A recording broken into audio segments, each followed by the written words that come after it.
ലൈവായല്ലോ. ലൈവായി. സുഹൃത്തുക്കളെ, കേരള ചരിത്ര അവതരണത്തിന്റെ രണ്ടാമത്തെ ഭാഗമാണിന്ന് നടക്കുന്നത്. KS-ന്റെ മെയിൻ പരീക്ഷ എഴുതുന്നവരെയും പൊതുവിൽ മത്സര പരീക്ഷകൾ എഴുതുന്നവരെയും ലക്ഷ്യം വെച്ചുകൊണ്ടാണ് ഈ പരമ്പരയ്ക്ക് തുടക്കം കുറിച്ചിരിക്കുന്നത്. നേരത്തെ ഞങ്ങൾ അറിയിപ്പ് നൽകിയതുപോലെ കേരള ചരിത്രം എന്ന വിഷയത്തിന് പിന്നാലെ ഇന്ത്യൻ ഭരണഘടന, ഇന്ത്യ ചരിത്രം, ലോക ചരിത്രത്തിന്റെ പ്രധാനപ്പെട്ട ഭാഗങ്ങൾ, കേരളത്തിന്റെയും ഇന്ത്യയുടെയും ഭൂമിശാസ്ത്രം, അങ്ങനെയുള്ള അല്ലെങ്കിൽ പൊതുവായ ശാസ്ത്ര വിഷയങ്ങൾ എന്നിവയെ കുറിച്ചുള്ള ക്ലാസ്സുകളും തുടർന്നുണ്ടാകുന്നതാണ്. ഇവയൊക്കെ തന്നെ മത്സര പരീക്ഷ എഴുതുന്നവർക്ക് വേണ്ടിയുള്ള ഹ്രസ്വകാല പദ്ധതി എന്നതോടൊപ്പം തന്നെ പൊതുവിൽ വിജ്ഞാന വർധനവിന്, വിജ്ഞാന സമ്പാദനത്തിന് സഹായകരമാകും എന്നാണ് ഞങ്ങൾ പ്രതീക്ഷിക്കുന്നത്. ആ ഒരു ലക്ഷ്യവും കൂടി ഭാഷാ ഇൻസ്റ്റിറ്റ്യൂട്ടിന് ഇത്തരം കാര്യങ്ങളിൽ ഉണ്ട്. കേരള ചരിത്രം ഞങ്ങൾ 3 ഭാഗമായിട്ട് അവതരിപ്പിക്കുമെന്നാണ് ആദ്യമേ പറഞ്ഞത്. അതിന്റെ 1ാം ഭാഗമാണ് ഇന്നലെ കഴിഞ്ഞത്. അത് നമ്മൾ ഇന്നലെ അവസാനിപ്പിച്ചത് 8 മണി ആയതുകൊണ്ട് അവസാനിപ്പിച്ചതാണ്. മലബാറിൽ, അതായത് ഉത്തര കേരളത്തിൽ മൈസൂർ സുൽത്താൻമാരായിരുന്ന ഹൈദരാലിയുടെയും ടിപ്പുവിന്റെയും ആക്രമണ പശ്ചാത്തലമാണ് ഇന്നലെ പറഞ്ഞത്. ആക്രമണം തുടങ്ങി വയ്ക്കുന്നത് ഹൈദർ, അത് പൂർത്തിയാക്കുന്നത് അദ്ദേഹത്തിന്റെ പുത്രൻ ടിപ്പു സുൽത്താൻ. അതിന്റെ ലക്ഷ്യവും ഇന്നലെ വിശദീകരിച്ചു. എന്തുകൊണ്ടാണ് മൈസൂർ സുൽത്താൻമാർ കേരളം ആക്രമിച്ചത്? 2 കാര്യങ്ങളാണ് പ്രധാനമായിട്ട് പറയാനുള്ളത്. മൈസൂർ ഒരു ലാൻഡ് ലോക്ഡ് കൺട്രിയാണ്, സമുദ്രതീരവുമായി ബന്ധമില്ലാത്ത ഉൾപ്രദേശമാണ്. ബ്രിട്ടീഷുകാരെ പോലുള്ള ഒരു സാമ്രാജ്യത്തിൽ ഒരു മുതലാളിത്ത ആക്രമണകാരിയെ തുരത്തണമെന്നുണ്ടെങ്കിൽ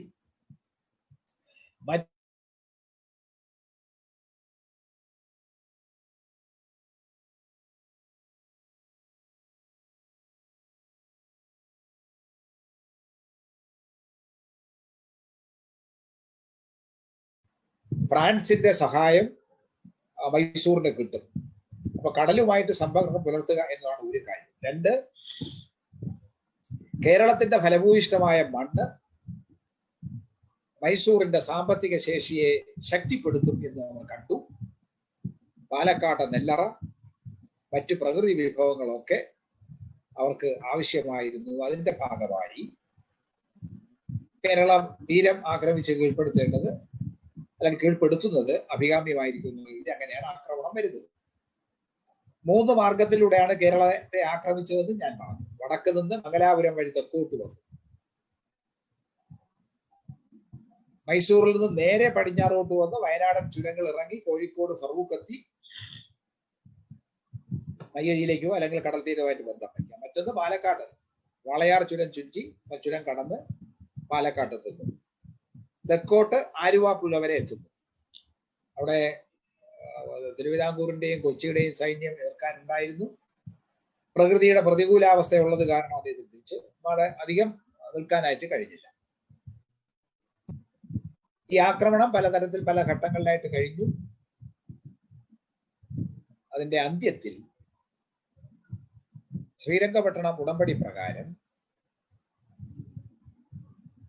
മലബാർ ബ്രിട്ടീഷുകാർക്ക് വിട്ടുകൊടുക്കേണ്ടതായി വന്നു ടിപ്പുവിന്. ടിപ്പു പരാജയപ്പെട്ടു. ബ്രിട്ടീഷ് വിരുദ്ധ കലാപത്തിൽ അയാൾ പരാജയപ്പെട്ടത് സ്വാഭാവികം. ഒരു വിദേശ ശക്തിയോട് ഏറ്റവും ആധുനികമായ യുദ്ധ സാമഗ്രികളുള്ള നാവികപ്പടയുടെ പിൻബലമുള്ള ഒരു രാജ്യത്തോട് ഇത്രയൊന്നും സൗകര്യമില്ലാത്ത അവികസിതമായ ഒരു ഉൾനാടൻ ഇന്ത്യയിലെ ഒരു നാട്ടുരാജ്യം പിടിച്ചു നിൽക്കുക, എതിർത്ത് നിൽക്കുക അത്ര എളുപ്പമുള്ള കാര്യമല്ല. പക്ഷേ ഫ്രഞ്ചുകാരുടെ സഹായത്തോടുകൂടി ടിപ്പു തന്റെ സൈന്യത്തെ നവീകരിക്കാൻ ശ്രമിച്ചിരുന്നു. മംഗലാപുരം കേന്ദ്രമാക്കി ഒരു നാവിക താവളം നിർമ്മിക്കാൻ ഫ്രഞ്ചുകാർ സഹായം കൊടുത്തിരുന്നു. അതിനെ സംബന്ധിച്ച് വിശദമായ പഠനം പ്രൊഫസർ ഇർഫാൻ ഹബീബ് നടത്തിയിട്ടുണ്ട്. അദ്ദേഹത്തിന്റെ ലേഖനങ്ങളിലൊക്കെ അത് കാണാവുന്നത്.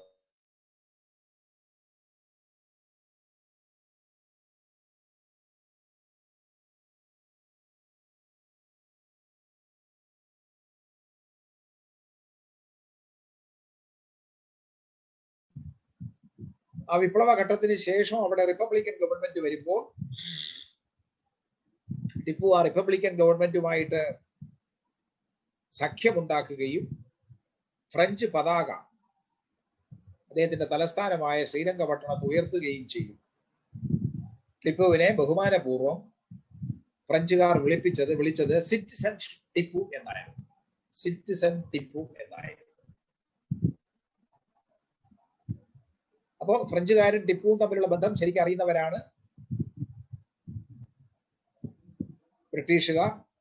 ബ്രിട്ടീഷുകാർക്ക് അത് വലിയ ഭീഷണിയാണ്. കാരണം ആഗോളമായിട്ട് ഫ്രഞ്ചുകാരും ബ്രിട്ടീഷുകാരും തമ്മിൽ സമരത്തിലാണ്, ബഹളത്തിലാണ്, അല്ലെങ്കിൽ കലാപത്തിലാണ്. ആരുടേതാണ് മെച്ചപ്പെട്ട സാമ്രാജ്യം എന്ന് സ്ഥാപിക്കാനുള്ള ശ്രമത്തിലാണ്. അതിനാൽ എന്തു വില കൊടുത്തും ഫ്രഞ്ചുകാരുമായിട്ടുള്ള സഖ്യത്തെ തകർക്കേണ്ടത് ബ്രിട്ടീഷുകാരുടെ നിലനിൽപ്പിന്റെ ആവശ്യമാണ്. അതിന്റെയും കൂടെ ഭാഗമായിട്ടാണ് വളരെ കടുത്ത കർശനമായ നടപടികളിലേക്ക് ബ്രിട്ടീഷുകാർ നീങ്ങിയത്. എന്നാൽ കേരളത്തെ സംബന്ധിച്ചിടത്തോളം അല്പകാലത്തേക്ക്, കഷ്ടിച്ചൊരു 20 കൊല്ലക്കാലത്തേക്ക് മാത്രമേ ടിപ്പു കേരളത്തിൽ ഉണ്ടായിരുന്നുള്ളൂവെങ്കിൽ ടിപ്പു തുടങ്ങി വെച്ച ചില പരിഷ്കാരങ്ങൾ, ചില നടപടികൾ കേരളത്തിൽ ദീർഘകാല അടിസ്ഥാനത്തിലുള്ള പ്രതികരണങ്ങൾക്ക് അഥവാ പ്രതിഫലനത്തിന് അല്ലെങ്കിൽ ഫലങ്ങൾക്ക് ഇടയാക്കി. അതെന്താണ്? ഞാൻ ഇന്നലത്തെ എന്റെ പ്രഭാഷണത്തിൽ സൂചിപ്പിച്ചിരുന്നു. കേരളത്തിന്റെ പരമ്പരാഗതമായ ഭൂ ഉടമസ്ഥത എന്ന് പറയുന്നത് ദേവസ്വം, ബ്രഹ്മസ്വം, പണ്ടാരവക. മലബാറിലാണെങ്കിൽ അതിന് ചേരിക്കൽ എന്നാ പറഞ്ഞിരുന്നത്. അപ്പൊ ദേവസ്വം, ബ്രഹ്മസ്വം എന്നിവ കൈകാര്യം ചെയ്തിരുന്നത് ബ്രാഹ്മണ പുരോഹിതന്മാരാണ്. അതിനെ കൂടാതെ നാടുവാഴിയുടെ ഇതുണ്ടായിരുന്നു. ടിപ്പുവിന്റെ പടയോട്ടക്കാലത്ത് മലബാറിലെ കൊച്ചു കൊച്ചു നാടുവാഴികളും മറ്റു പ്രഭുക്കന്മാരും, ഇടപ്രഭുക്കന്മാരും, ജന്മിമാരുമെല്ലാം നാടുവിട്ടോടി ടിപ്പുവിന്റെ ആക്രമണത്തെ ഭയന്നു. അങ്ങനെ നാടുവിട്ടോടിയവർ കൊച്ചിയിലും തിരുവിതാംകൂറിലും ഒക്കെ അഭയം പ്രാപിച്ചു. നാടുവിട്ടോടിയ പ്രമുഖന്മാരിൽ പലരും പിന്നെ തിരുവിതാംകൂർ മഹാരാജാവ് ഭൂമി നൽകി ഇവിടെ അവരെ കുടിയിരുത്തുകയും ചെയ്തു. അത്തരത്തിൽ നാടുവിട്ടോടിയ മലബാറിലെ ജന്മിമാരെ, പ്രഭുക്കന്മാരെ, നാടുവാഴികളെ ഒക്കെ തിരുവിതാംകൂർ മഹാകാരുണികനായ മഹാരാജാവ് രാമവർമ്മ, കാർത്തികനാൾ രാമവർമ്മ അങ്ങനെ സംരക്ഷിച്ച് നിർത്തിയത് കൊണ്ടാണ് അദ്ദേഹത്തിന് ധർമ്മരാജാവ്. ധർമ്മം എന്ന് വെച്ചാൽ ആ സംഭാവന കൊടുക്കുന്ന, പിന്നെ അല്ലെങ്കിൽ സാമ്പത്തിക സഹായം ചെയ്ത രാജാവാണെന്ന അർത്ഥം. ധർമ്മം കൊടുക്കുന്നയാള് ധർമ്മരാജാവ്. തിരുവിതാംകൂറിന്റെ പല ഭാഗങ്ങളിലും മലബാർ വിട്ട് ഓടിപ്പോകുന്ന പ്രഭുക്കന്മാർക്ക് ഭൂമി വലിച്ചു നൽകി, പാട്ടത്തിന് നൽകുകയൊക്കെ ചെയ്തിരുന്നു.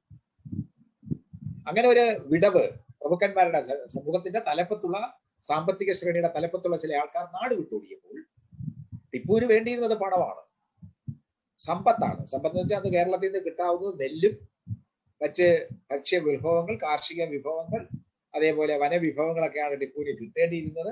അത് വിതരണം ചെയ്യാൻ ആളില്ലാത്ത അല്ലെങ്കിൽ നേതാക്കളില്ലാതെ വന്നപ്പോൾ ടിപ്പു നേരിട്ട് കൃഷിക്കാരുമായിട്ട് ബന്ധം സ്ഥാപിച്ചു. അങ്ങനെ ബന്ധം സ്ഥാപിച്ചപ്പോൾ നേരത്തെ നാടുവിട്ടോടിയ മഹാരാജാക്കന്മാരുടെയും ജന്മിമാരുടെയും ഒക്കെ ഭൂമി പാട്ടത്തിനടുത്ത് കൃഷി ചെയ്തിരുന്ന പാട്ടക്കുടിയാന്മാരുമായിട്ടാണ് ടിപ്പു നേരിട്ട് ഉടമ്പടികൾ ഉണ്ടാക്കിയത്. മുകളിലുള്ള ജന്മി ഇല്ല, അവരില്ലാത്തത് കൊണ്ട് ടിപ്പുവിന് പണം കൂടിയേ തീരൂ. അതുകൊണ്ട് ഈ പാട്ടക്കുടിയാന്മാരെ ടിപ്പു ഭൂമിയിലെ ഉടമസ്ഥന്മാരായി അംഗീകരിച്ചുകൊണ്ട് അവരിൽ നിന്നും പാട്ടം ഈടാക്കാൻ തുടങ്ങി. അപ്പൊ ഭൂമിയിൽ ഉടമസ്ഥത എന്നൊരു സങ്കല്പത്തിലേക്ക് അവർക്ക് പോകാൻ സാധിക്കുന്നു. അവരെ ഒഴിപ്പിക്കില്ല. കാരണം ടിപ്പുവിന്റെ എല്ലാവിധ പരിരക്ഷയും ഈ ഭൂമി കൈവശം വെച്ച പാട്ടക്കുടിയാന്മാർക്ക് കിട്ടുമെന്നായി. അതാണ് ടിപ്പുവും ഈ ജന്മിമാർ അല്ലെങ്കിൽ പാട്ടക്കുടിയാന്മാരും തമ്മിൽ മലബാറിൽ ഉണ്ടാക്കിയത്. മലബാറിൽ ടിപ്പു പരിഷ്കാരം നടപ്പിലാക്കണമെന്ന പേരിൽ വന്നതല്ല. കാരണം അദ്ദേഹത്തിന്റെ രാജ്യമായ മൈസൂരിൽ ഇങ്ങനത്തെ ഏർപ്പാടുകളൊന്നുമില്ല. പക്ഷെ മലബാറിലെ ജന്മിമാരിൽ നിന്നും പിരിക്കാൻ തുടങ്ങില്ല. കാരണം ജന്മിമാർ പേടിച്ചോടിക്കുകയും നാടുവാഴികളോടെ ഇല്ലാതായി. അതുകൊണ്ട് ആരാണോ ഭൂമിയിൽ കൃഷി ചെയ്ത് ജീവിക്കുന്ന അവരുമായിട്ടാണ് ടിപ്പു ഉടമ്പടി ഉണ്ടാക്കിയത്. ആ ഉടമ്പടിയാണ് ഇവരെ തൽക്കാലത്തേക്ക് ടിപ്പുവിന്റെ അനുയായികളായി അല്ലെങ്കിൽ പിന്തുണയ്ക്കാരുമാക്കി മാറ്റി. അങ്ങനെ മാറ്റുന്നതിന്റെ ഭാഗമായിട്ട് ടിപ്പുവിന് ആവശ്യമായ പണം ശേഖരിക്കാനും സൈന്യത്തിൽ ആളെ എടുക്കാനും ഒക്കെ സഹായിച്ചു. അങ്ങനെ ഇവിടത്തെ നാട്ട് ആചാരങ്ങളെയും ആചാര മര്യാദ ലംഘിക്കാതെ തന്നെ അവർക്കെല്ലാം സ്വാതന്ത്ര്യം കൊടുത്തുകൊണ്ട് ടിപ്പു തന്റെ ഭരണം തുടങ്ങുകയും ചെയ്തു. പക്ഷെ ദൗർഭാഗ്യകരമെന്നോ ഭാഗ്യകരമെന്നോ പറയട്ടെ, 92-ൽ ടിപ്പു പരാജയപ്പെട്ടു. ആ ഉടമ്പടിയിൽ, ശ്രീരംഗപട്ടണ ഉടമ്പടി പ്രകാരം മലബാർ പൂർണ്ണമായിട്ട് ബ്രിട്ടീഷുകാരുടെ നിയന്ത്രണത്തിലായി. ബ്രിട്ടീഷുകാർക്ക് വിട്ടുകൊടുക്കുന്നു. ടിപ്പു കേരളത്തിൽ കീഴ്പ്പെടുത്തിയ ടിപ്പു അദ്ദേഹത്തിന്റെ പിതാവ് ഹൈദരാലിയും കൂടെ കീഴ്പ്പെടുത്തിയ പ്രദേശങ്ങൾ വിട്ടുകൊടുക്കുന്നു. അങ്ങനെ വിട്ടുകൊടുത്തപ്പോൾ ഏതാണ്ട് ബോംബെ മുതൽ ഗുജറാത്ത് കച്ച് തുടങ്ങിയ തീരം മുതൽ ഇങ്ങ് ചേറ്റുവ വരെ അല്ലെങ്കിൽ പെരിയ ഭാരതപ്പുഴ കടലിൽ പതിക്കുന്ന പ്രദേശം വരെയുള്ള പശ്ചിമ തീരം ബ്രിട്ടീഷുകാരുടെ നിയന്ത്രണത്തിലായി. അതിലൊരു തുരുത്തു പോലെ നിന്ന പ്രദേശം ഫ്രഞ്ചുകാരുടെ നിയന്ത്രണത്തിലുള്ള മാഹി മാത്രമാണ്. കൊങ്കണ തീരത്ത് ഗോവയും ഉണ്ട്. പോർച്ചുഗീസുകാരുടെ നിയന്ത്രണമുള്ള ഗോവയും ബോംബെക്ക് അടുത്തുള്ള പിന്നെ ഡിയുവും ഡാമനും എന്നുള്ള 2 ഭരണപ്രദേശങ്ങളും മയ്യഴിയിലുള്ള ഫ്രഞ്ചുകാരും മാത്രമാണ് പശ്ചിമ തീരത്ത് ബ്രിട്ടീഷുകാരല്ലാത്ത വിദേശികൾ ഉണ്ടായിരുന്നത്. അത് ബ്രിട്ടീഷുകാരെ സംബന്ധിച്ചോളം അവർ വലിയ ശക്തികൾ, ഈ ഫ്രഞ്ചുകാരും ബ്രിട്ടീഷുകാരും വലിയ പോർച്ചുഗീസുകാരും വലിയ ശല്യക്കാരായിരുന്നു. അങ്ങനെ ബ്രിട്ടീഷുകാരുടെ സാമ്രാജ്യ വിസ്തൃതി ടിപ്പുവിന്റെ പരാജയത്തോടു കൂടി സംഭവിക്കുന്നു.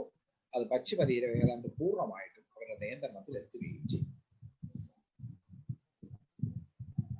92-ൽ ശ്രീരംഗപട്ടണ ഉടമ്പടി പ്രകാരം ടിപ്പു മലബാറിൽ നിന്ന് പിൻവാങ്ങുകയും അവിടുത്തെ ഭരണം ബ്രിട്ടീഷുകാർ ഏറ്റെടുക്കുകയും ചെയ്തപ്പോൾ ഇതിൽ മംഗലാപുരം വരെയുള്ള പ്രദേശങ്ങൾ ബോംബെ പ്രവിശ്യയുടെ ഭാഗമായി. മലബാറിനെ മദ്രാസിനോട് ചേർത്തു. അപ്പൊ 2 പ്രവിശ്യ ഗവർണർമാരുടെ കീഴിലാണ് മലബാർ വന്നത്. അതുകൊണ്ട് അവിടെ ജോയിന്റ് കമ്മീഷണേഴ്സ്, ഈ ബ്രിട്ടീഷുകാർ ഒരു ഇടക്കാല ഭരണ സൗകര്യത്തിന് വേണ്ടി ജോയിന്റ് കമ്മീഷണേഴ്സിനെ വച്ചു. അവരാണ് അടുത്ത കുറെ വർഷക്കാലത്തേക്ക് മലബാറിന്റെ ഭരണം നോക്കിയിരുന്നത്. എന്നാൽ സാമ്പത്തിക രാഷ്ട്രീയ രംഗങ്ങളിൽ വലിയ പ്രശ്നങ്ങൾ ഉണ്ടാക്കി.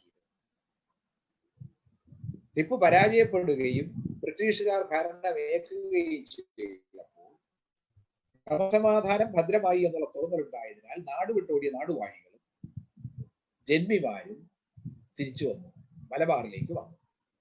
എല്ലാവരും വന്നു എന്നല്ല, കുറെ പേർ വന്നു. വന്നവരെയൊക്കെ ബ്രിട്ടീഷുകാർ അതിന്റെ തരാതരം പോലെ കൈകാര്യം ചെയ്തു. പക്ഷെ ഒരു കാര്യത്തിൽ ഒരു വിട്ടുവീഴ്ചയ്ക്ക് തയ്യാറായില്ല. പഴയ നാടുവാഴികൾക്ക് തങ്ങളുടെ നഷ്ടപ്പെട്ട രാഷ്ട്ര അല്ലെങ്കിൽ ഭരണ അധികാരം അല്ലെങ്കിൽ നാടുവാഴി എന്നുള്ള പദവി കൊടുത്തില്ല, ഭരിക്കാൻ അനുവദിച്ചില്ല. കാരണം ഭരിക്കാൻ ബ്രിട്ടീഷുകാർ അവിടെ നാടുവാഴികൾ ഭരിക്കേണ്ടതില്ല എന്നവർ തീരുമാനിച്ചു. അങ്ങനെ സ്ഥാനം നഷ്ടപ്പെട്ട നാടുവാഴികൾക്ക് പെൻഷൻ നൽകി. പ്രിവി പേഴ്സൺ എന്ന് പിൽക്കാലത്ത് പറഞ്ഞ പ്രിവി പെൻഷൻ നൽകി. ആ പെൻഷന്റെ പേര് അന്ന് പറഞ്ഞിരുന്നത് മാലി ഖാൻ എന്നായിരുന്നു. മാലി ഖാൻ എന്ന പെൻഷൻ നൽകി പഴയ നാടുവാഴികളെ ഒതുക്കി കൂടെ നിർത്തുകയും ഭൂമിയുടെ ഉടമസ്ഥന്മാരായി നാടുവിട്ടോടിപ്പോയ പ്രഭുക്കന്മാർക്ക് ഭൂമിയിൽ തങ്ങളുടെ ഉടമസ്ഥാവകാശം തിരിച്ചു നൽകുകയും ചെയ്തു. അങ്ങനെ ഭൂമിയിന്മേലുള്ള പാട്ടക്കുടിയന്മാരായി ഉണ്ടായിരുന്നവരിൽ നിന്നാണ് ടിപ്പു കരാറിലൂടെ കപ്പം പിരിച്ചുകൊണ്ടിരുന്നത് അല്ലെങ്കിൽ നികുതി പിരിച്ചുകൊണ്ടിരുന്നത്. അതിപ്പോ അവരുടെ തലപ്പത്ത് പണ്ട് 20 കൊല്ലം മുമ്പ് നാടുവിട്ടോടിപ്പോയ പ്രഭുക്കന്മാർ തിരിച്ചു വന്നപ്പോൾ അവരെ പ്രഭുസ്ഥാനത്തിലേക്ക്, ഭൂസ്വാമിമാരുടെ സ്ഥാനത്തേക്ക് ബ്രിട്ടീഷുകാർ അവരോധിച്ചു. അവരുടെ പരമാധികാരം പുനഃസ്ഥാപിച്ചു. ജന്മിമാരെന്നുള്ള അവസ്ഥ പുനഃസ്ഥാപിച്ചു. ഈ പുനഃസ്ഥാപിച്ചതാണ് മലബാറിലെ സംഘർഷത്തിന് കാരണമായത്. ഈ സംഘർഷം ഉണ്ടാകുന്നത് അല്പകാലത്തേക്കും ഭൂമിയിൽ ഉടമസ്ഥാവകാശം ഉണ്ട് എന്ന് ധരിച്ചിരുന്ന പാട്ടക്കുടിയാന്മാരും ഈ പാട്ടക്കുടിയാന്മാർ കൈവശം വെച്ചിരിക്കുന്ന ഭൂമിയുടെ ഉടമസ്ഥന്മാരെന്ന് പറയുന്ന ജന്മാവകാശം അല്ലെങ്കിൽ ജന്മം കാണുമെന്നൊക്കെ പറയുന്നത് പോലെ ജന്മാവകാശം, കുടിജന്മം എന്ന് പറയുന്ന ആ അവകാശത്തോടെ പ്രഭുക്കന്മാർ തിരിച്ചു വന്നപ്പോൾ അവർക്ക് പണ്ട് നഷ്ടപ്പെട്ടു പോയ പദവി തിരിച്ചു നൽകി. ഈ തിരിച്ചു നൽകലാണ് പാട്ടക്കുടിയാന്മാരും ജന്മിമാരും തമ്മിലുള്ള സംഘർഷത്തിന്, വൈരുദ്ധ്യത്തിന്, കലാപത്തിന് ഇടയായി. ഈ കലാപമാണ് പിൽക്കാലത്ത് മലബാറിലെ മാപ്പിള കലാപം എന്ന പേരിൽ പ്രഖ്യാപിതമായത്, അല്ലെങ്കിൽ ശ്രദ്ധേയമായത്. ഈ മാപ്പിള കലാപം എന്ന് പേരിട്ട് വിളിച്ചത് ബ്രിട്ടീഷുകാരാണ്. മലബാറിലെ മുസ്ലിങ്ങൾക്ക് അന്നുണ്ടായിരുന്ന ഒരു പേരാണ് മാപ്പിള. ഈ മാപ്പിള എന്ന പേര് മലയാളത്തിലെ ഒരു പ്രധാനപ്പെട്ട പദമാണ്. ഇവിടെ നമ്മൾ ശ്രദ്ധിക്കേണ്ട ഒരു പ്രധാനപ്പെട്ട കാര്യം, ഈ മാപ്പിള എന്ന പദം ഏതെങ്കിലും മതവുമായി ബന്ധപ്പെട്ടതല്ല എന്നുള്ളതാണ്. മലബാറിൽ മുസ്ലിങ്ങളിൽ കുറെ പേരെ മാപ്പിള എന്ന് വിളിക്കുന്നു. എന്നാൽ അതേ പേരിൽ തന്നെ തിരുവിതാംകൂറിൽ കുറെ മാപ്പിളമാരുണ്ട്. കണ്ടത്തിൽ വർഗീസ് മാപ്പിള, അദ്ദേഹത്തിന്റെ പുത്രൻ മാമൻ മാപ്പിള തുടങ്ങിയവരൊക്കെ തിരുവിതാംകൂറിലെ ക്രിസ്ത്യാനികളാണ്. അപ്പോൾ തിരുവിതാംകൂറിലെ ക്രിസ്ത്യാനികളെയും മാപ്പിള എന്ന് വിളിക്കും, മലബാറിലെ മുസ്ലിങ്ങളെയും മാപ്പിള എന്ന് വിളിക്കും. അപ്പൊ ഇവിടെ മതമല്ല ഘടകം, അവരുടെ തൊഴിലോ മറ്റേതെങ്കിലും ആയിരിക്കണം കാരണം. തിരുവിതാംകൂറിലെ ക്രിസ്ത്യാനികൾ കച്ചവടക്കാരായിരുന്നു. ആദ്യം ഒരു കച്ചവടക്കാരായിട്ട് വന്നവരാണ് ഇവിടെ ക്രിസ്തുമതം സ്ഥാപിക്കുന്നത്. അപ്പൊ അവര് സ്വാഭാവിക വിശ്വാസികളും പിന്നെ ക്രിസ്തുമതം ചേർന്നവരും കച്ചവടത്തിലേക്ക് പിന്നെ കൃഷിയിലേക്ക് നീങ്ങുന്നു. അങ്ങനെ കൃഷിയിലേക്ക് നീങ്ങിയവർക്ക് സഹായകരമായിട്ടാണ് മാർത്താണ്ഡവർമ്മയുടെ കാലത്ത് വനഭൂമി പതിച്ചു നൽകാൻ തുടങ്ങിയതും അവർക്ക് ഭൂമിയിൽ കൃഷി ചെയ്ത് സമ്പന്നരാകാനുള്ള അവസ്ഥ ഉണ്ടായി. പക്ഷെ മലബാറിലാകട്ടെ, മലബാറിലെ കച്ചവടക്കാരാണ് അവരെ വിളിക്കുന്നത് മാപ്പിള. അപ്പൊ ഈ മാപ്പിള എന്ന പദത്തിന് പൊതുവായ ഒരു അർത്ഥം നമ്മൾ വേറെ കണ്ടെത്തേണ്ടിയിരിക്കുന്നത് അത് മതപരമായ ഏതെങ്കിലും സൂചനകളിൽ നിന്ന് കിട്ടിയവയല്ല. ഈ മുസ്ലിങ്ങൾ, മലബാറിലെ മുസ്ലിങ്ങൾ തങ്ങൾക്ക് നഷ്ടപ്പെട്ടു പോയ ഭൂമിയിന്മേലുള്ള ഉടമസ്ഥാവകാശം നേടിയെടുക്കുന്നതിന് വേണ്ടിയിട്ടുള്ള കലാപത്തിൽ അല്ലെങ്കിൽ ആവശ്യത്തിലേക്ക് പോകുന്നു. അത് കലാപമായി വികസിക്കും. മാപ്പിള എന്നുള്ള പേര് ബ്രിട്ടീഷുകാർ ഉപയോഗിച്ചതാണ്. അത് പിന്നീട് അവരുടെ പാർലമെന്റ് ഇന്ത്യ ഒരു നിയമം ഉണ്ടാക്കി, മാപ്പിള ഔട്ട്റേജസ് ആക്ട്. ഈ കലാപങ്ങൾ 19-ാം നൂറ്റാണ്ടിൽ ശക്തമായി ഉയർന്നു വന്നപ്പോൾ മാപ്പിള കലാപങ്ങളെ അടിച്ചമർത്തുന്നതിനുള്ള നിയമം കൊണ്ടുവന്നു, മാപ്പിള ഔട്ട്റേജസ് ആക്ട്. ഇവർ അപകടകാരികളാണ്, ശത്രുക്കളാണ് എന്നൊരു നിഗമനത്തിലേക്ക് ബ്രിട്ടീഷുകാരെത്തുന്നു. അവർ അപകടകാരികളാണോ അല്ലയോ എന്നുള്ള നിരക്ഷരരായ പട്ടിണിക്കാരായ ഈ മലബാറിലെ കുടിയാന്മാർ, കർഷക കുടിയാന്മാർ, അവർ അപകടകാരികളെന്ന് ബ്രിട്ടീഷുകാർക്ക് തോന്നാൻ കാരണം എന്താ? അങ്ങനെ തോന്നിയത് പിന്നീടാണ്. അതിലെ സാർവദേശീയ കാരണങ്ങളുണ്ട്, അതിലേക്ക് പിന്നീട് വരാം. എന്തായാലും മലബാറിലെ കർഷക കലാപങ്ങളുടെ തുടക്കം ടിപ്പുവിന്റെ പടയോട്ടവും ടിപ്പുവിന്റെ പരാജയവും, ആ പരാജയത്തെ തുടർന്ന് മലബാർ ബ്രിട്ടീഷുകാരുടെ നിയന്ത്രണത്തിലേക്ക് വരുന്നതുമാണ്. കേരളത്തിൽ മലബാറിൽ ബ്രിട്ടീഷുകാർ നേരിട്ട് ഭരണത്തിലേക്ക് വരുന്നു. തൊട്ട് തെക്കുള്ള തിരുവിതാംകൂറും കൊച്ചിയും സ്വതന്ത്ര പദവിയിൽ തുടരും. ബ്രിട്ടീഷുകാരും ടിപ്പുവും തമ്മിൽ മലബാറിന്റെ ആധിപത്യത്തിന് വേണ്ടി സമരം ചെയ്യുമ്പോൾ കൊച്ചിയിലും തിരുവിതാംകൂറിലും സ്വാഭാവികമായും ടിപ്പുവിന്റെ ആക്രമണ ഭീഷണി നിലനിൽക്കുന്നുണ്ടായിരുന്നു. ആ ആക്രമണ ഭീഷണി ഒരു യാഥാർത്ഥ്യമായിരുന്നു. കൊച്ചിയെ സംബന്ധിച്ച് ഞാൻ സൂചിപ്പിച്ചു, തൃശ്ശൂർ പട്ടണമൊക്കെ ടിപ്പു കീഴടക്കി, ഇതിന് തെക്കോട്ട് വന്നു, ആലുവ പുഴ വരെ വന്നു. അത് കൊച്ചി പ്രദേശമാണ്. ഭാരതപ്പുഴയ്ക്ക് തെക്കുള്ള പ്രദേശം, പെരിയാർ വരെയുള്ള പ്രദേശം കൊച്ചി രാജ്യത്തിന്റെ വകയാണ്. ആ കൊച്ചി രാജ്യത്തെ തോൽപ്പിച്ചുകൊണ്ടാണ് ആലുവ പുഴ വരെ എത്തുന്നത്. കൊച്ചി രാജ്യത്തിന്റെ തലസ്ഥാനം വന്ന് കൊച്ചി തൃപ്പൂണിത്തുറയായിരുന്നത്. ആലുവ പുഴ തെക്കോട്ട് വരാൻ കഴിയാത്തതുകൊണ്ട് അവർ തൽക്കാലം തലസ്ഥാനം ആക്രമിക്കപ്പെട്ടില്ല. പക്ഷേ തൃശ്ശൂർ ഉൾപ്പെടെയുള്ള പ്രദേശങ്ങൾ ആക്രമിക്കപ്പെടും. തിരുവിതാംകൂറിലേക്കും, കാരണം പെരിയാർ കടന്ന് തെക്കോട്ട് വന്നു കഴിഞ്ഞാൽ ഒരു ഭാഗത്ത് തിരുവിതാംകൂറാണ്. തെക്ക് പടിഞ്ഞാറോട്ട് പോയാൽ കൊച്ചിയും, തെക്ക് കിഴക്കോട്ട് പോയി കഴിഞ്ഞാൽ തിരുവിതാംകൂറുമാണ്. അപ്പോൾ തിരുവിതാംകൂറിന് ഭയമുണ്ട്. അപ്പോൾ തിരുവിതാംകൂറും ടിപ്പു വിരുദ്ധ കലാപത്തിൽ ബ്രിട്ടീഷുകാരുമായിട്ട് യോജിച്ചു. ടിപ്പുവിന്റെ ആക്രമണത്തിൽ നിന്നും ബ്രിട്ടീഷുകാർക്ക് തിരുവിതാംകൂറിനെ രക്ഷിക്കാം എന്ന് ബ്രിട്ടീഷുകാർ സമ്മതിക്കുകയും അതിന്റെ ഫലമായിട്ട് പാരിതോഷികങ്ങൾ കൊടുക്കുകയും ചെയ്തു. കരാറുമുണ്ടാക്കി. അങ്ങനെയാണ് 1795 ആദ്യത്തെ കരാർ ഉണ്ടാകുന്നത്. തിരുവിതാംകൂറും കൊച്ചിയിൽ, തിരുവിതാംകൂറും ബ്രിട്ടീഷുകാരും തമ്മിൽ. അപ്പൊ അപ്പൊ ടിപ്പുവിന്റെ ആക്രമണം എന്നുള്ള ഭീഷണി ഉപയോഗിച്ചുകൊണ്ടാണ് തിരുവിതാംകൂറിനെയും കൊച്ചിയെയും കീഴ്പ്പെടുത്താൻ, വിധേയരാക്കാൻ ബ്രിട്ടീഷ് സർക്കാർ ശ്രമിച്ചത്. നമ്മളിത് അവസാനിപ്പിച്ച് 19ാം നൂറ്റാണ്ടിലേക്ക് കയറുന്നതിന് മുമ്പ് ഒന്ന് രണ്ട് പ്രധാനപ്പെട്ട മറ്റ് സാമൂഹ്യ രംഗത്തെ കാര്യങ്ങൾ കൂടെ പറയേണ്ടതായി.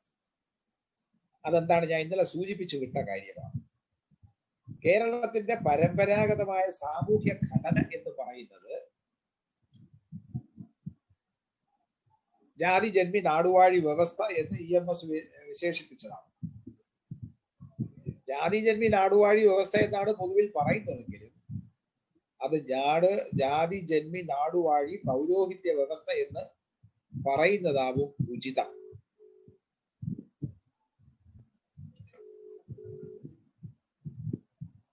എന്തെന്നാൽ ഭൂവുടമസ്ഥരിൽ ബ്രാഹ്മണരാണ് ഭൂവുടമസ്ഥർ പറയുമെങ്കിൽ എല്ലാ ബ്രാഹ്മണരും ഭൂവുടമസ്ഥരല്ല എന്ന് പറഞ്ഞു. പൂജാരി കുടുംബങ്ങൾ മാത്രം. ഈ പൂജാരിമാരാണ് സമൂഹത്തിന്റെ നിയന്ത്രണം, എന്ത് കാര്യങ്ങൾ ചെയ്യണം, ചെയ്യാൻ പാടില്ല, ആരൊക്കെ ക്ഷേത്രത്തിൽ വരണം, വരാൻ പാടില്ല എന്നുള്ള കാര്യങ്ങൾ തീരുമാനിക്കുന്നത് ഒരു പൗരോഹിത്യമാണ്, പുരോഹിതന്മാരാണ്. ആ ജാതിജന്മി നാടുവാഴി വ്യവസ്ഥയായിരുന്നു കേരളത്തിൽ നിലനിന്നിരുന്നത്. അതിനെതിരെയുള്ള ശക്തമായ സാഹിത്യ രൂപങ്ങളായിരുന്നു ഭക്തി പ്രസ്ഥാന കാലത്ത് ഉണ്ടായത്. അത് ചെറുശ്ശേരിയും തുഞ്ചത്തെഴുത്തച്ഛനും പൂന്താനവും ഒക്കെ തങ്ങളുടെ കാവ്യങ്ങളിലൂടെ അത് പ്രകടിപ്പിച്ചിട്ടുണ്ട്. അവർ എഴുതിയതെല്ലാം പുരാണ ഇതിഹാസ കൃതികളെ ആശ്രയിച്ചുകൊണ്ടുള്ള രചനകളായിരുന്നുവെങ്കിലും അതിലെല്ലാം തന്നെ കേരളത്തിലെ അന്നത്തെ സാമൂഹ്യ അവസ്ഥയെ വിശദീകരിക്കുന്ന തരത്തിലുള്ള സാമൂഹ്യ അവസ്ഥയെ മനസ്സിൽ വെച്ചുകൊണ്ടുള്ള ഒരു അവതരണമാണ് നടത്തിയത്. പ്രത്യേകിച്ച് പൂന്താനത്തിന്റെ കവിതകൾ വായിച്ചു കഴിഞ്ഞാൽ ഏത് സാധാരണക്കാരന് മനസ്സിലാകുന്നതാണ്. അത് വ്യക്തി ജീവിതത്തിന്റെ നൈമിഷികതയെക്കുറിച്ച്, അർത്ഥശൂന്യതയെക്കുറിച്ചൊക്കെ ഇങ്ങനെ മനോഹരമായി ആലപിക്കുന്നതാണ്. എന്നാൽ അതിനൊരു പരിമിതി ഉണ്ടായിരുന്നു. ഈ സാഹിത്യകൃതികൾ നാട്ടുകാർക്ക് മഹാഭൂരിപക്ഷത്തിനും ലഭ്യമല്ല. ഒരു പരിധിവരെ നിലവിലിരുന്ന കേരളീയ സമൂഹത്തിൽ നിലവിലിരുന്ന ജാതി വ്യവസ്ഥയ്ക്കെതിരായുള്ള കലാപമായിരുന്നു തുഞ്ചത്തെഴുത്തച്ഛൻ തുടങ്ങി വെച്ചത്. അത് സംസ്കൃതം അടിച്ചേൽപ്പിക്കാൻ ശ്രമിച്ച ആ ആഠ്യത്വത്തിനെതിരെയും സംസ്കൃത ഭാഷയിലുള്ള വിജ്ഞാനം ആർജിക്കുന്നതിന് അവർണരെ, അബ്രാഹ്മണരെയും അവർണരെയും നിരോധിച്ചതിനെതിരെയുമായിരുന്ന കലാപമായിരുന്നു എഴുത്തച്ഛൻ്റെ. അപ്പൊ എഴുത്തച്ഛൻ വാൽമീകി അധ്യാത്മരാമായണവും ഹരിനാമകീർത്തനവും ഒക്കെ എഴുതുന്ന കാലത്ത് പലരും അദ്ദേഹത്തെ കളിയാക്കി ചോദിച്ചു. അദ്ദേഹത്തെ ജാതി പേര് പറഞ്ഞ് അധിക്ഷേപിച്ചു. തുഞ്ചന്റെ ചെക്കിൽ എത്ര ആടും എന്ന്.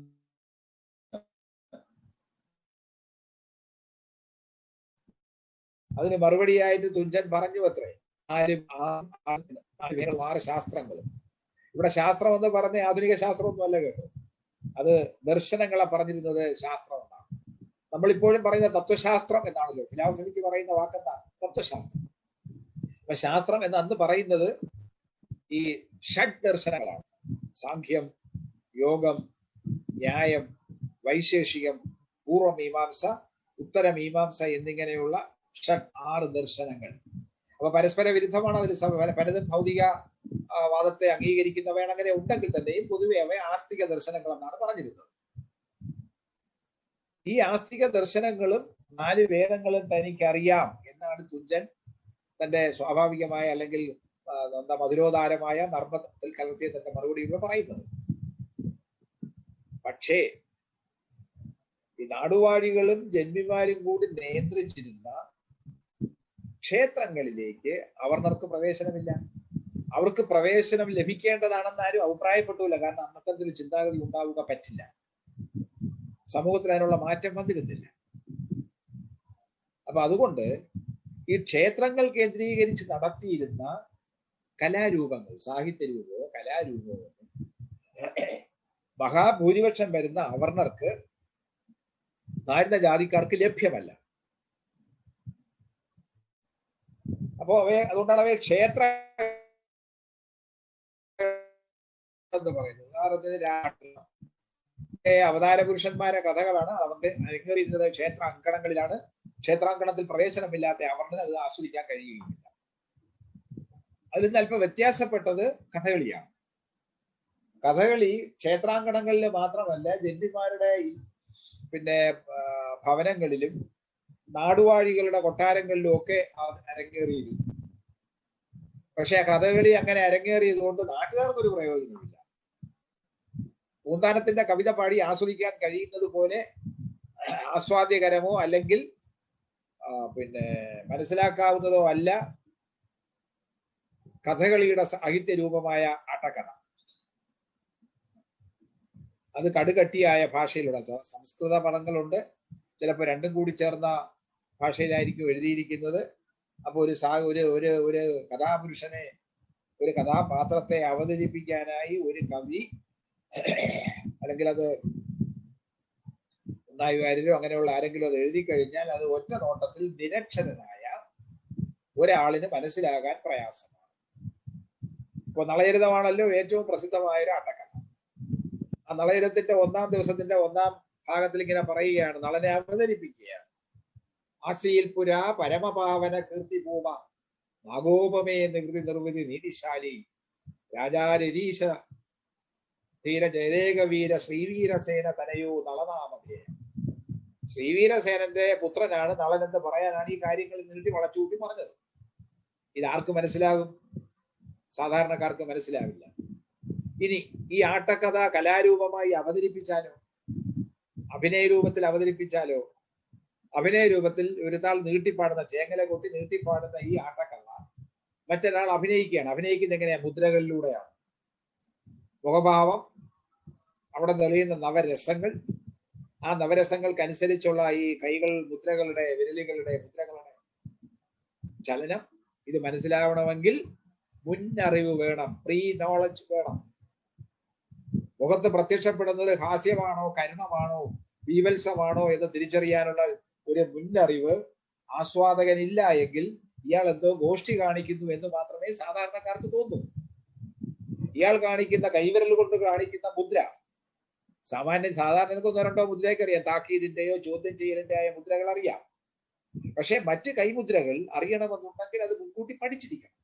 അങ്ങനെ മുൻകൂട്ടി പഠിച്ച ആളിന് മാത്രമേ ഇത് ആസ്വദിക്കാൻ സാധിക്കുകയുള്ളൂ. അപ്പോ കഥകളി ക്ഷേത്രാങ്കണങ്ങൾക്ക് പുറത്ത് അവതരിപ്പിച്ചിരുന്നുവെങ്കിലും സാധാരണ ജനങ്ങൾക്ക് അത് ആസ്വാദ്യകരമായി തോന്നിയിരുന്നില്ല. പൊതുവിൽ ഇത് ജന്മിമാരുടെയും ധനവാന്മാരുടെയും ആസ്ഥാനങ്ങളിലാണ്, ഇല്ലങ്ങളിലാണ്, അല്ലെങ്കിൽ കൊട്ടാരങ്ങളിലാണ് അവതരിപ്പിച്ചിരുന്നത്.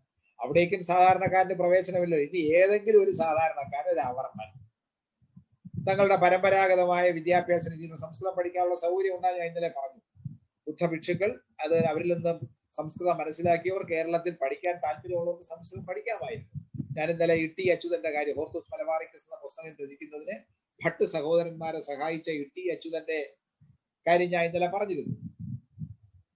അപ്പൊ അവർക്ക് പഠിക്കാം. അത് പഠിച്ചാലും അവർക്ക് കനസനാലും അവർക്ക് പഠിക്കാം. കഥകളി മനസ്സിലാവുമെങ്കിൽ ഇല്ലത്തകത്തേക്ക് കയറ്റൂലല്ലോ അവരെ. ആ വർണ്ണന് ഈഴവരാതി പിന്നോക്ക ജാതിക്കാർക്ക് ജന്മിമാരുടെ ഭവനങ്ങളിലേക്ക്, ഭവനത്തിന്റെ മുറ്റത്തേക്ക്, ചുറ്റുമതിലിനടുത്തേക്ക് പോലും പോകാനുള്ള അധികാരമില്ലായിരുന്നു, അവകാശം. അപ്പൊ അവർക്ക് ഇത് കിട്ടില്ല. ഇങ്ങനെ വിജ്ഞാനത്തെയും കലകളെയും സവർണർക്ക് മാത്രമായി ചിട്ടപ്പെടുത്തിയിരുന്ന അല്ലെങ്കിൽ ക്രമപ്പെടുത്തിയിരുന്ന, കുത്തകയാക്കി വച്ചിരുന്ന വ്യവസ്ഥയെ പൊളിക്കുന്ന തരത്തിലുള്ളതായിരുന്നു 18-ാം നൂറ്റാണ്ടിന്റെ മധ്യ ഉത്തരാർത്ഥമാകുമ്പോഴേക്കും കുഞ്ചൻ നമ്പ്യാരെ പോലുള്ള ചില സാഹിത്യകാരന്മാരിൽ നിന്നും ലഭ്യമായത്. കുഞ്ചൻ നമ്പ്യാരുടെ തുള്ളൽ കൃതികൾ ഒരു പുതിയ രീതി അവതരിപ്പിക്കുകയാണ്. അങ്ങനെ തുള്ളുകയാണ്, സാധാരണക്കാരന് മനസ്സിലാകുന്ന ഭാഷയിലാണ്. പുരാണ ഇതിഹാസ കഥകൾ തന്നെയാണ് അദ്ദേഹം അവതരിപ്പിക്കുന്നത്. പക്ഷേ അവതരണത്തിൽ ഒരു മാനുഷികമായ പരിവേഷമുണ്ട്, ഒരു മാനവികതയുണ്ട്. സമൂഹത്തിന്റെ അധിപന്മാരായി വാഴുന്ന പ്രഭുക്കന്മാരെയും ഭരണാധികാരികളെയും വിനീത വിധേയമായി നിന്നുകൊണ്ട് ആക്ഷേപഹാസ്യത്തിലൂടെ കളിയാക്കുന്ന, അപഹസിക്കുന്ന ഒരു കവിതാ സമ്പ്രദായം അല്ലെങ്കിൽ ഒരു കാവ്യ സമ്പ്രദായവും അതിനനുസരിച്ചുള്ള ഒരു തുള്ളലുമാണ്, ഒരു കലാരൂപമാണ് അദ്ദേഹം അരങ്ങേറിയത്, അദ്ദേഹം ആവിഷ്കരിച്ചത്. അത് അരങ്ങേറിയത് എവിടെയാ? ക്ഷേത്രാങ്കണങ്ങളിലെ. എവിടെ വേണോ, ഏത് പൊതുതരത്തിലും ആവാം. ആട്ടക്കഥക്കാരന്റെ, കഥകളി വേഷക്കാരന്റെ ആട്ടപ്പെട്ടി പോലുള്ള ആഡംബരങ്ങളൊന്നും വേണ്ട, യാതൊരു ചെലവുമില്ല. ഏതെങ്കിലും തെങ്ങിൽ കയറി ഒരു കുരുത്തോല വെട്ടിയെടുത്ത് അതിങ്ങനെ അരയിൽ കെട്ടി ചുറ്റി നിന്ന് ഒരു പാള കോട്ടി തലയിൽ വെച്ച് ഒരു പ്ലാവില കൊണ്ടോ മാവില കൊണ്ടോ ഈർക്കിൽ കുത്തി ഒരു അടയാളങ്ങളൊക്കെ ഉണ്ടാക്കി വെച്ചു കഴിഞ്ഞാൽ തുള്ളൽക്കാരനെ ആടാം, അല്ല തുള്ളൽക്കാരന് തുള്ളാം. കഥകളിക്ക് അത് പറ്റില്ലല്ലോ. കഥകളി ചെലവേറിയതാണ്. അതിന്റെ വേഷഭൂഷകൾ, ആട്ടപ്പെട്ടി എന്ന് പറഞ്ഞത് തന്നെ വേഷഭൂഷകളാണ്. അപ്പൊ അവിടെ അതിന് ബദലായിട്ട് സവർണർക്ക് മാത്രമായ, ആഢ്യന്മാർക്ക് മാത്രമായ, സാക്ഷരർക്ക് മാത്രമായി മനസ്സിലാകുന്ന കലാ സാഹിത്യ രൂപങ്ങളിൽ നിന്നും സാധാരണക്കാരായ നിസ്വന്മാർക്ക്, നിരക്ഷരർക്ക് മനസ്സിലാക്കാൻ പറ്റുന്ന തരത്തിലേക്ക് മലയാള സാഹിത്യത്തെയും മലയാളത്തിലെ കേരളീയ കലകളെയും ആവിഷ്കരിച്ചു എന്നുള്ളതാണ് കുഞ്ചൻ നമ്പ്യാരുടെ സവിശേഷത. പുരാണ ഇതിഹാസ കൃതികളെ ഉപജീവിച്ചുകൊണ്ട് അദ്ദേഹം കേരളത്തിലെ സവർണ പ്രഭുക്കന്മാരെ കണക്കറ്റ് കളിയാക്കുന്നു ആക്ഷേപഹാസ്യത്തിലൂടെ. സമൂഹത്തിന്റെ ഉന്നത സ്ഥാനത്ത് നിൽക്കുന്ന, ഞാൻ ഇന്നലെ സൂചിപ്പിച്ചു, എന്തുകൊണ്ട് ബ്രാഹ്മണർക്ക് കേരളത്തിൽ പ്രഥമ സ്ഥാനം കിട്ടി, അവരെങ്ങനെ ഇത് കൈയടക്കി? ആരും അവരോധിച്ചതല്ല, അവർ കൈയടക്കിയതാണ്. എങ്ങനെയാ കൈയടക്കി? സമ്പത്തിന്റെ ഭൂരിപക്ഷവും അവരിൽ കേന്ദ്രീകരിക്കുകയാണ്. ദേവസ്വം ബ്രഹ്മസ്വം എന്ന് പറയുന്ന രണ്ട് പ്രധാനപ്പെട്ട കേന്ദ്രങ്ങൾ അത് ബ്രാഹ്മണരുടെ നിയന്ത്രണത്തിലാണ്. അപ്പൊ സാമ്പത്തികമായിട്ട് അവർ മെച്ചപ്പെട്ടു. ആ സാമ്പത്തികമായ മേന്മ അവരെ സമൂഹത്തിൽ അധിപന്മാരാകാൻ സഹായിച്ചു. അവരെ അവരുടെ വൈജ്ഞാനിക രംഗത്തുള്ള സംസ്കൃത ഭാഷയും വേദദർശനങ്ങളും കുത്തകയാക്കി വെച്ച അവർ അതിന്റെ പേരിലും സമൂഹത്തെ അടിച്ചേൽപ്പിക്കാൻ തുടങ്ങി. ധൈഷണികമായ മേധാവിത്വവും സാമ്പത്തികമായ മേധാവിത്വവും കൈയടക്കി വെച്ചുകൊണ്ട് സമൂഹത്തെ കീഴ്പ്പെടുത്തുകയായിരുന്നു, ബഹുഭൂരിപക്ഷത്തെയും വിധേയരാക്കുകയായിരുന്നു ബ്രാഹ്മണർ ചെയ്തത്. അവരെ കണക്കറ്റ് കളിയാക്കുന്ന രീതിയിലാണ് നമ്പ്യാരുടെ കൃതികൾ വരുന്നത്. ബ്രാഹ്മണർ ഭക്ഷണപ്രിയന്മാരാണെന്ന്, ഗ്ലട്ടൺസ് എന്ന് ഇംഗ്ലീഷിൽ പറയാം. ഭക്ഷണപ്രിയന്മാരാണ്. അവരുടെ ഊണ് കണ്ടാൽ മഹാവൃത്തികളാണ്. പപ്പടവും ചോറും പഴവും എല്ലാം കൂടി കുഴച്ച് അഷ്ടഗന്ധം പോലെയാക്കി പട്ടരുണ്ണുന്നതു കണ്ടാൽ ഗോഷ്ഠിയല്ലാതെ ഒന്നുമില്ല. ഇങ്ങനെ പല്ലിനും ചുണ്ടിനും ഇടയിൽ കുടുങ്ങിപ്പോകുന്ന ഭക്ഷണശകലങ്ങളെ നാക്കുകൊണ്ട് തോണ്ടിയെടുത്ത് ആസ്വദിച്ച് വിഴുങ്ങുകയും ഈ ഞവടി കുഴയ്ക്കുമ്പോൾ വിരലിന്റെ ഇടയിൽ ഒതുങ്ങി നിൽക്കുന്ന അല്ലെങ്കിൽ ഒളിച്ചിരിക്കുന്ന ഭക്ഷണശകലങ്ങളെ നാവ് കൊണ്ട് നക്കി വൃത്തിയാക്കുകയും ചെയ്യുന്ന പട്ടരുടെ ഗോഷ്ഠിയെ കളിയാക്കാൻ നമ്പ്യാർക്ക് മാത്രമേ സാധിക്കൂ. സമൂഹത്തിലെ ഉന്നത സ്ഥാനീയരാണ് ഈ ബ്രാഹ്മണർ. പക്ഷെ അവരെ ഇതാ കണക്കറ്റ് കളിയാക്കുന്നു. തൊട്ടടുത്ത് നിൽക്കുന്നവരാണ് പ്രൗഢിയുടെ പേരിൽ, കായബലത്തിന്റെ പേരിൽ, സൈനിക ബലത്തിന്റെ പേരിൽ പടനായന്മാരെന്ന് പേര് കേട്ടിരിക്കുന്ന നായന്മാർ. സമൂഹത്തിലെ തൊട്ടടുത്ത് നിൽക്കുന്നവരാണ്. അവരെയും കളിയാക്കുന്നു. അവരുടെ പോഷ്ക്ക്, ശുംഭത്തനം, എടുത്തുചാട്ടം, തിണ്ണമിടുക്ക്, ഇതിനെല്ലാം കളിയാക്കുന്ന തരത്തിലേക്ക് അദ്ദേഹം പറയുന്നു. കുരുക്ഷേത്ര യുദ്ധം അവതരിപ്പിക്കുമ്പോഴാണെങ്കിലും ആ യുദ്ധത്തിൽ പാണ്ഡവരുടെയോ കൗരവരുടെയോ പക്ഷത്ത് കേരളത്തിലെ നായന്മാരും പോയിരുന്നു എന്നാണ്. പടനായന്മാരല്ലേ, എവിടെ പോയാലും യുദ്ധം ചെയ്യാമെന്നാണ്. ക്ഷിപ്രകോപികളാണ്. അരിശം വന്നാൽ എന്തൊക്കെ ചെയ്യുമെന്ന് അവർക്ക് തന്നെ അറിഞ്ഞു. കെട്ടിയ പെണ്ണിനെ മടികൂടാതെ കിട്ടിയ വടി കൊണ്ടൊന്ന് പടച്ചു, അമ്മിയെടുത്ത് കിണറ്റിലിറങ്ങി. എന്നിട്ടരിശം തീരാഞ്ഞിട്ട് തെരുതരെ അവിടെ മണ്ടി നടന്നു. ഈ ദേഷ്യമൊക്കെ കഴിഞ്ഞിട്ട് ചവിട്ടി കൊഴിച്ച് അവിടെ നടക്കുകയാണ്. അവരെയൊക്കെ കളിയാക്കുകയാണ്. അപ്പൊ സമൂഹത്തിലെ ആക്ഷേപഹാസ്യത്തിലൂടെ സമൂഹത്തിലെ തിന്മകളെ വിമർശിക്കുകയാണ് നമ്പ്യാർ ചെയ്തത്. അത് മുമ്പാരും ചെയ്തിട്ടില്ല. മുമ്പാരും അങ്ങനെ ചെയ്തിട്ടില്ല. തുഞ്ചൻ അത് പറഞ്ഞിട്ടുണ്ട്, പക്ഷെ വിമർശിച്ചിട്ടില്ല. പൂന്താനം വിമർശിച്ചിട്ടുണ്ട്, പക്ഷെ അത് മനുഷ്യ ജീവിതത്തിന്റെ നൈമിഷികത, അർത്ഥശൂന്യത കാണിച്ചിട്ടാണ് എന്തിനിങ്ങനെ തിന്നാനായിട്ട് ബഹളം കൂട്ടുന്നു എന്നുള്ള തരത്തിലേക്കാണ് കളിയാക്കുന്നത്. പക്ഷെ ഇവിടെ കളിയാക്കുന്നില്ല. അവിടെ ഭക്തിയുടെ സ്വരം, ഭക്തിയുടെ മേമ്പൊടി ചേർത്തുകൊണ്ട് അദ്ദേഹം മനുഷ്യനെ ഉത്തമനായ മനുഷ്യനാകാൻ, ഉന്നതനായ മാനവിക ചിന്ത ഉണ്ടാകാൻ അദ്ദേഹം പ്രേരിപ്പിക്കുന്നു. പക്ഷെ ഇവിടെ ഏതാ നമ്പ്യാർ സമൂഹത്തിലെ മേൽത്തട്ട് നിൽക്കുന്നവരെ നിശിതമായി സാഹിത്യരൂപത്തിലൂടെ വിമർശിക്കുന്നു. അത് കേട്ട് സാധാരണക്കാർ കുലുങ്ങി ആർത്ത് അട്ടഹസിച്ച് ചിരിക്കുന്നു. അവർക്ക് കാര്യം മനസ്സിലായി. അപ്പൊ തങ്ങളുടെ ജന്മിമാരായിട്ടും സമൂഹത്തിലെ അധിപന്മാരായിട്ടും വാണരുളുന്നവരെ, കാണപ്പെട്ട ദൈവമായിട്ട് കാണുന്ന അല്ലെങ്കിൽ കരുതുന്ന ജന്മിമാരെയൊക്കെ ഇതാ നമ്പ്യാർ കളിയാക്കി അവരുടെ എന്താ പറയുന്ന പുറന്തോടിനെ കുത്തി ഉടച്ച് അവരുടെ തനി സ്വരൂപം കാണിച്ചു കൊടുക്കുകയാണ്. അത്തരത്തിലുള്ള ഒരു ആക്ഷേപഹാസ്യം മലയാളത്തിൽ ആദ്യമാണ്. അത്തരത്തിലുള്ള ആക്ഷേപഹാസ്യം ഒരുപക്ഷെ യൂറോപ്പിൽ ഒരു 2 നൂറ്റാണ്ട് മുമ്പ് ഉണ്ടായിട്ടുണ്ടാവും. ഇറ്റലിയിലെ ഇറ്റാലിയൻ ഭാഷയിൽ ദാന്തേക്ക് ശേഷം അല്ലെങ്കിൽ ദാന്തയോടൊപ്പം നവോത്ഥാന ഇറ്റാലിയൻ സാഹിത്യത്തിലെ സ്രഷ്ടാവോ അല്ലെങ്കിൽ സംഭാവനയൊക്കെ നൽകിയ ബൊക്കാച്ചിയോ, അദ്ദേഹം നിശ്ചിതമായി കളിയാക്കിയിട്ടുണ്ട്. അദ്ദേഹം ദക്കാമറൻ കഥകൾ, 100 കഥകളുടെ സമാഹാരമാണ് ദക്കാമറൻ. മധ്യകാല പ്രഭുക്കന്മാരുടെ അഴിഞ്ഞാട്ടത്ത്, കുടിലതകൾ, ശുംഭത്തനം കളിയാക്കുന്നവയായിരുന്നു ബൊക്കാച്ചിയുടെ കഥകൾ, ദക്കാമറൻ കഥകൾ. ആ കഥകൾക്ക് സമാനമാണ് മലയാള സാഹിത്യത്തെ അല്ലെങ്കിൽ കേരളത്തിന്റെ അല്ലെങ്കിൽ മലയാളി സാഹചര്യത്തിൽ കേരളത്തിലെ ജീവിതത്തെ നമ്പ്യാര് ആക്ഷേപഹാസ്യത്തിലൂടെ വിമർശിക്കുകയും സാമൂഹ്യ പരിഷ്കരണത്തിന് ശ്രമിക്കുകയും ചെയ്യുന്നത്. അത് കൊട്ടാരത്തിലെ സേവകന്മാരായിട്ട് കൂടിയിരിക്കുന്നവരുടെ ആത്മാർത്ഥതയില്ലായ്മ, സത്യം പറയാനുള്ള കഴിവില്ലായ്മ, നട്ടലില്ലായ്മയൊക്കെ ചൂണ്ടിക്കാണിക്കുന്ന പലതും അദ്ദേഹം പറയുന്നുണ്ട്. കൊട്ടാരങ്ങളുടെ അഴിമതിയെ കുറിച്ചും, അല്ല പയ്യെ നിനക്കും പക്കത്താണോ ഊണ് എന്നൊക്കെ ചോദിക്കുന്നത്. കൊട്ടാരത്തിന്റെ ഊട്ടുപുരയിൽ നിന്ന് ഭക്ഷണം കഴിച്ച നമ്പ്യാർക്ക് വയറിളക്കം ഉണ്ടായി. അദ്ദേഹം ഇങ്ങനെ വയറും തടവി പിടിച്ച് വിഷമിച്ചിരിക്കുമ്പോൾ അതാ റോഡിലൂടെ തെരുവിലൂടെ നടന്നു പോകുന്ന ഒരു പശു ഇങ്ങനെ കലക്കി തളിച്ചോണ്ട് പോകുന്നു, വയറിളകി. അപ്പൊ അദ്ദേഹം ചോദിക്കുകയാണ്, അല്ല പശുവെ, നീയും ഈ പക്കത്ത് ഇവിടുത്തെ ഊട്ടുപുരയിന്നാണോ ഭക്ഷണം കഴിച്ചത്? എന്റെയോ സ്ഥിതി ഇങ്ങനെ, നിന്റെയും സ്ഥിതി ആയല്ലോ എന്ന് പറഞ്ഞ് ആ ഭക്ഷണത്തിന്റെ രീതിയെ കളിയാക്കുകയാണ്. അത്തരത്തിലൊരു ആക്ഷേപഹാസ്യം മലയാളത്തിലേക്ക് വരുന്നു. ആ ആക്ഷേപഹാസ്യം സാമാന്യ ജനങ്ങൾക്ക് മനസ്സിലാകുന്നതാണ്. സാഹിത്യം വരേണ്യ വിഭാഗത്തിൽ നിന്ന് സാധാരണക്കാരിലേക്ക് ഇറങ്ങി വരുന്ന ജനകീയമാകുന്ന കാഴ്ച 18-ാം നൂറ്റാണ്ടിന്റെ സംഭാവനയാണ്. അത് കേരളത്തിന്റെ സവിശേഷമായ സാഹചര്യത്തിൽ വടക്ക് ടിപ്പുവിന്റെ ആക്രമണവും തെക്ക് തിരുവിതാംകൂറിന്റെയും കൊച്ചിയുടെയും ഉയർച്ച സംഭാവന ചെയ്ത ഒരു സാഹചര്യത്തിലാണ്. തൊട്ടു പിന്നാലെയാണ് നമ്മുടെ വാര്യർമാർ വരുന്നത്. ഒന്നായി വാര്യരും ഏതാണ്ട് ഒരേ കാലത്താണ് രാമപുരത്ത് വാര്യരൊക്കെ വരുന്നത്. രാമപുരത്ത് വാര്യന്റെ വഞ്ചിപ്പാട്ട് വളരെ പ്രസിദ്ധമാണ്. അതും സാധാരണക്കാർക്ക് മനസ്സിലാകുന്നതാണ്. പ്രത്യേകിച്ച് മത്സ്യബന്ധനവുമായിട്ട് ഏർപ്പെടുന്നവർക്കോ അല്ലെങ്കിൽ കായലിലൂടെയും പുഴയിലൂടെയും വള്ളങ്ങളിലൂടെ പോകുന്നവർക്കൊക്കെ മനസ്സിലാകാം. എന്തിനാ വള്ളത്തിൽ പോകുന്നവരുടെ, ജലത്തിലൂടെ യാത്ര ചെയ്യുന്നവരുടെ സഞ്ചാരത്തിന്റെ നിമ്നോന്നതങ്ങളെ അടിസ്ഥാനമാക്കിയിട്ടാണ് മലയാളത്തിൽ ഒരു വൃത്തം പോലും വികസിച്ചത്. നദവും ഉന്നതവും.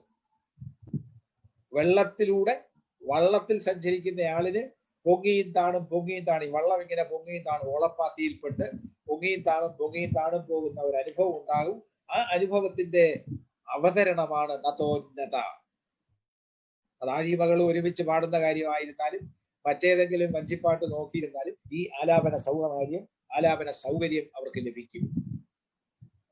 അപ്പോ മലയാള സാഹിത്യം വള്ളമൂന്നുകാരനും കച്ചവടക്കാരനും അങ്ങനെയുള്ള പലർക്കും മനസ്സിലാകുന്ന തരത്തിലേക്ക് കൊണ്ടുവരുന്നതിന് മലയാള സാഹിത്യത്തെ വരേണ്യ വർഗത്തിൽ നിന്നും വരേണ്യ വിഭാഗത്തിൽ നിന്നും താഴേക്ക് കൊണ്ടുവരാൻ സാധിക്കുകയും ചെയ്യുന്നു.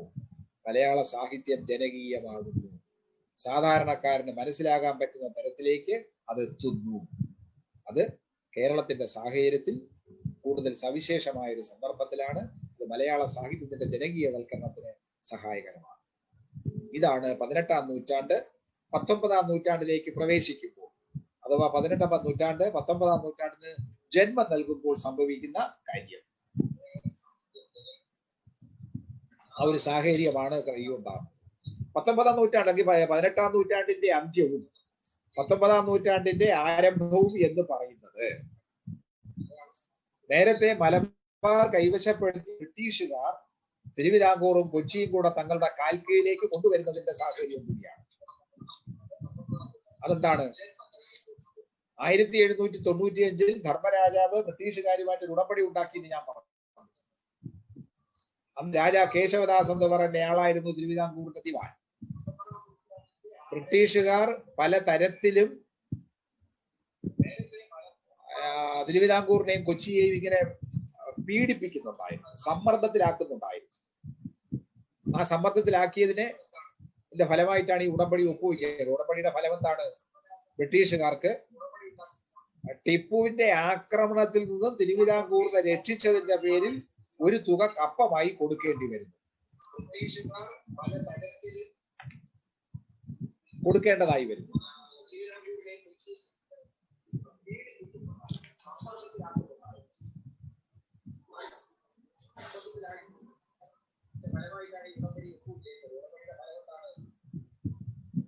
അതിന്റെ ഫലമായിട്ട് സാമ്പത്തികമായിട്ട് തിരുവിതാംകൂർ ക്ഷീണിക്കുന്നു. തിരുവിതാംകൂറിന് കൂടുതൽ പണം ഉണ്ടാക്കേണ്ടതായി വരുന്നു. മാർത്താണ്ഡവർമ്മയുടെ കാലത്ത് മാർത്താണ്ഡവർമ്മയുടെ കാലത്ത് കച്ചവടത്തിലൂടെ കൂടുതൽ ഭൂമി പാട്ടത്തിന് കൊടുത്തുകൊണ്ട് സാമ്പത്തിക ശേഷി മെച്ചപ്പെടുത്തിയതുപോലെ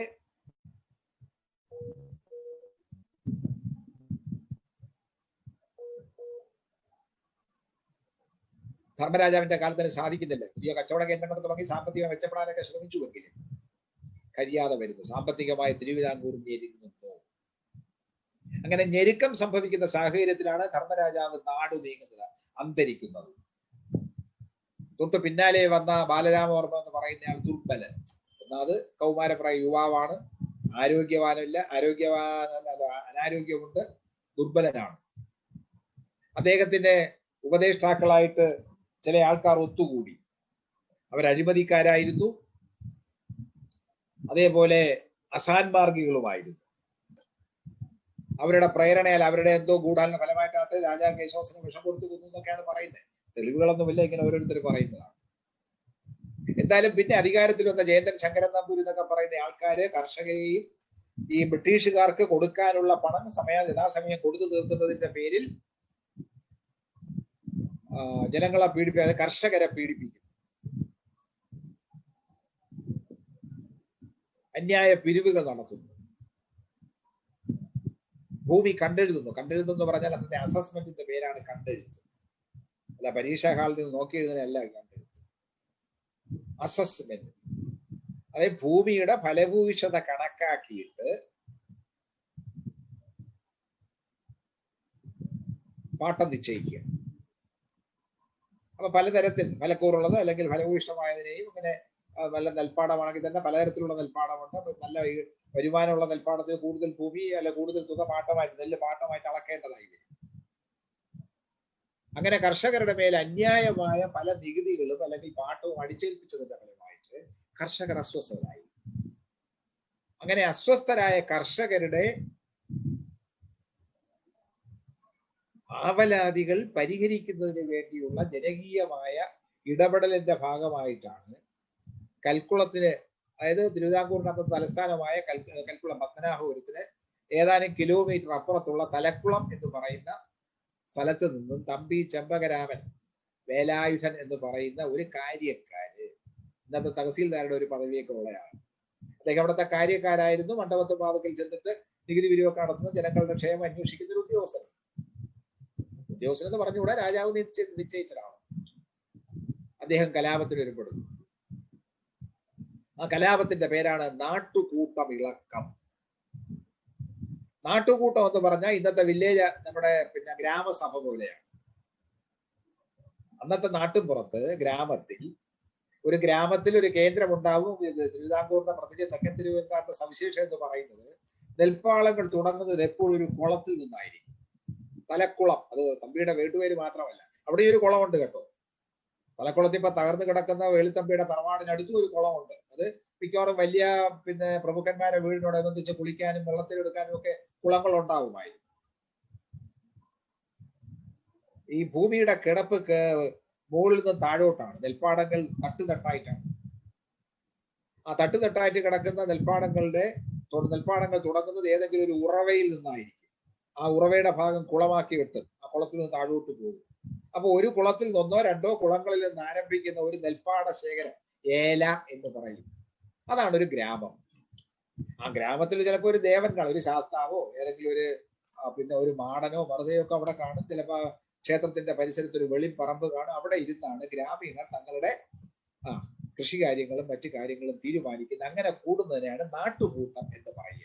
വില്ലേജ് അസംബ്ലി എന്ന് വേണമെങ്കിൽ ഇംഗ്ലീഷിൽ പറയാം. ഇന്നത്തെ പറഞ്ഞാൽ പഞ്ചായത്ത് നിയമം അനുസരിച്ച് വാർഡ് സഭകൾ കൂടണമല്ലോ, ഗ്രാമസഭ എന്നാണ്. അതിന്റെയാണ് ഗ്രാമസഭ, നാട്ടുകൂട്ടം. ഈ നാട്ടുകൂട്ടം കൂടുമ്പോൾ കർഷകരെ ഒരുപാട് ആവലാതികൾ പറയും.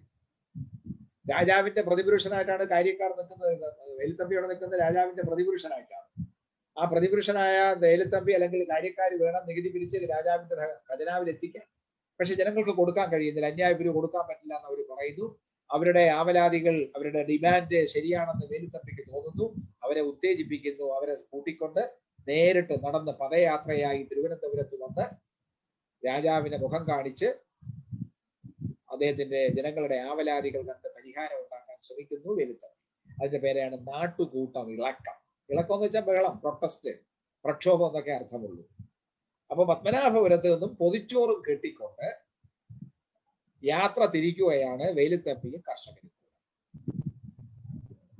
അവര് കരമനയാറ്റിന്റെ അവിടെ വന്നു. കരമനയാറ്റിന്റെ അവിടെ വന്ന് ആൾക്കാരെ തമ്പടിക്കാൻ അനുവദിച്ചിട്ട് ഇന്നത്തെ ചാല വഴി നേരെ പത്മനാഭപുരം കൊട്ടാരത്തിനകത്ത് കടന്ന് അതിന്റെ തെക്ക് വശത്തുള്ള രാജസന്നിധിയിൽ പോയി അദ്ദേഹം ബാലരാമവർമ്മയെ വിവരങ്ങൾ അറിയിക്കുന്നു.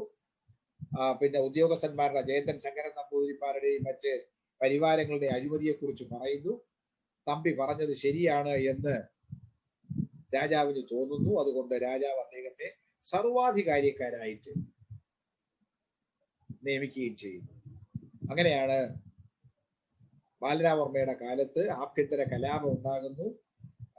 പിന്നെ രാജാ കേശവദാസന്റെ കൊലപാതകത്തിന് ഇടയായി എന്ന് വിചാരിക്കുന്നവരെയും അഴിമതി ഭരണം നടത്തിയവരെയും തമ്പി ഉന്മൂലനം ചെയ്യുന്നു. പിന്നീട് അദ്ദേഹം ദിവാനായി അഥവാ ദളവയായി നിയമിക്കപ്പെടും. അദ്ദേഹം ദളവയായി നിയമിക്കപ്പെടുമ്പോഴാണ് ബ്രിട്ടീഷുകാരുമായിട്ടുള്ള ഏറ്റുമുട്ടൽ ആരംഭിക്കുന്നത്.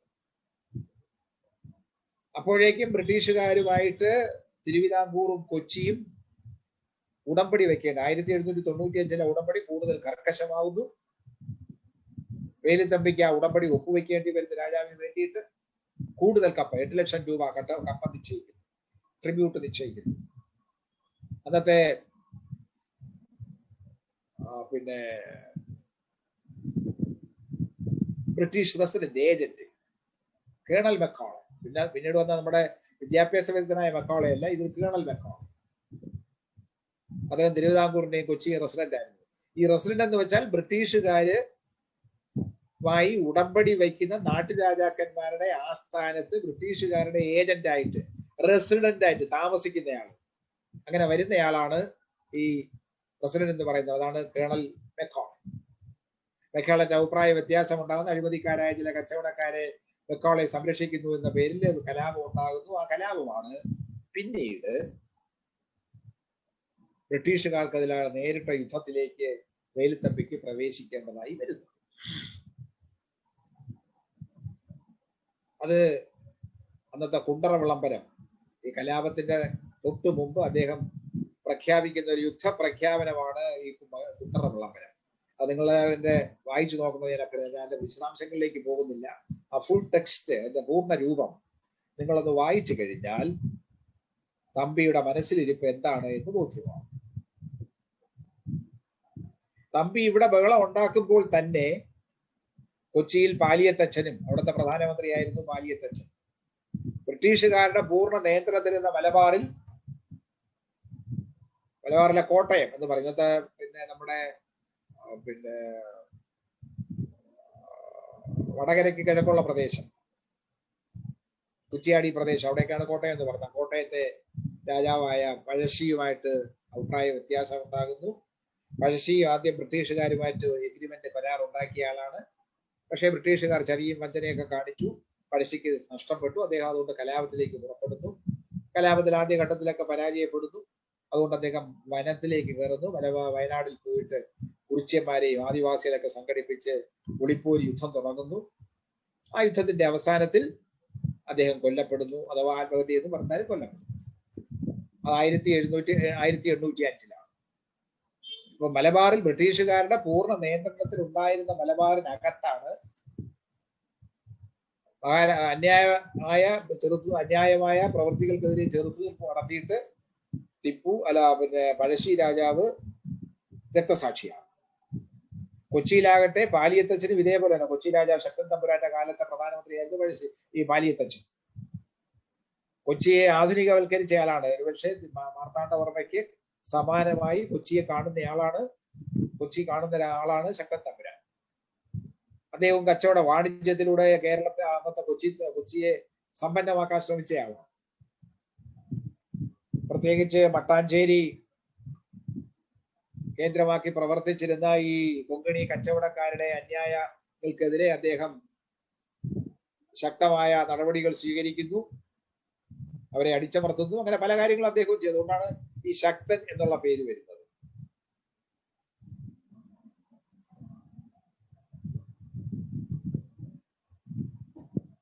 എന്തായാലും ശക്തന് ശേഷം പഴശ്ശി രാജാവ് അദ്ദേഹത്തിന്റെ നമ്മുടെ പാലിയത്തച്ഛനും പരാജയത്തെ നാട് കടത്തി.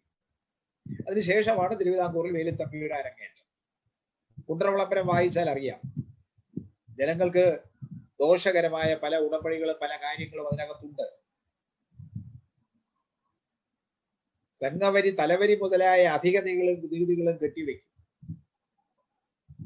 കോവിലുകളിൽ കുരിശും കൊടിയും നാട്ടും എന്ന് പറഞ്ഞിങ്ങനെ പല കാര്യങ്ങളും പറയുന്നുണ്ട്. അപ്പൊ അതൊക്കെ തിരുവിതാംകൂറിന് ദോഷം ചെയ്യും. ഇങ്ങനെയുള്ളൊരു അവസ്ഥയിൽ എന്തെങ്കിലും പരിഹാരം കണ്ടില്ല എന്നുണ്ടെങ്കിൽ ഭാവി സമൂഹം തന്നെ കുറ്റപ്പെടുത്തുകയില്ലോ എന്ന് ചോദിച്ചുകൊണ്ടാണ് അദ്ദേഹം കലാപത്തിന് ഇറങ്ങി പുറപ്പെടുന്നത്. തിരുവിതാംകൂറും കൊച്ചിയും മലബാറും മാത്രമല്ല കലാപം, അന്നത്തെ തെന്നിന്ത്യൻ സാഹചര്യം കൂടെ നമ്മൾ കാണണം. ഇഞ്ചിഞ്ചായി ഇന്ത്യയെ ആക്രമിച്ച് കീഴ്പ്പെടുത്താൻ നയോപായങ്ങളിലൂടെ, അത് കുണ്ടറവിളംബരത്തിൽ വെളുത്തുന്ന ചതിയും വഞ്ചനയും അവരുടെ ജന്മഗുണമാകയാലും ചതിയും വഞ്ചനയും കാട്ടുക എന്നുള്ളത് ബ്രിട്ടീഷുകാരുടെ ജന്മഗുണമാണ് കാണുകയാലും ഇത്തരത്തിലുള്ള പ്രവൃത്തിയെ നമ്മൾ പ്രതിരോധിക്കാൻ വേണ്ടി എന്തെങ്കിലും ചെയ്തില്ല എങ്കിൽ ഭാവി സമൂഹം, ഭാവി തലമുറ തങ്ങളെ കുറ്റക്കാരെന്ന് വിധിക്കുകയില്ലയോ എന്നൊക്കെ പറഞ്ഞുകൊണ്ടാണ് വേലുത്തമ്പി തുടങ്ങുന്നത്. അപ്പൊ ഇഞ്ചിഞ്ചായിട്ട് ഇന്ത്യയെ കീഴടക്കാൻ ശ്രമിക്കുമ്പോൾ തെന്നിന്ത്യയിൽ വ്യാപകമായ കലാപമാണ് ബ്രിട്ടീഷുകാർക്കെതിരെ ഉണ്ടാകുന്നത്. ഈ കലാപങ്ങളെല്ലാം കൂടെ തമിഴ്നാട്ടിൽ പറയുന്ന പേര് അത് പോളിഗാർ സമരം എന്നാണ്. പോളിഗാർ എന്നുള്ളത് സായിപ്പിട്ട പേരാണ്. പാളയക്കാർ എന്നാണ്. പാളയം എന്ന് വെച്ചാൽ സൈനിക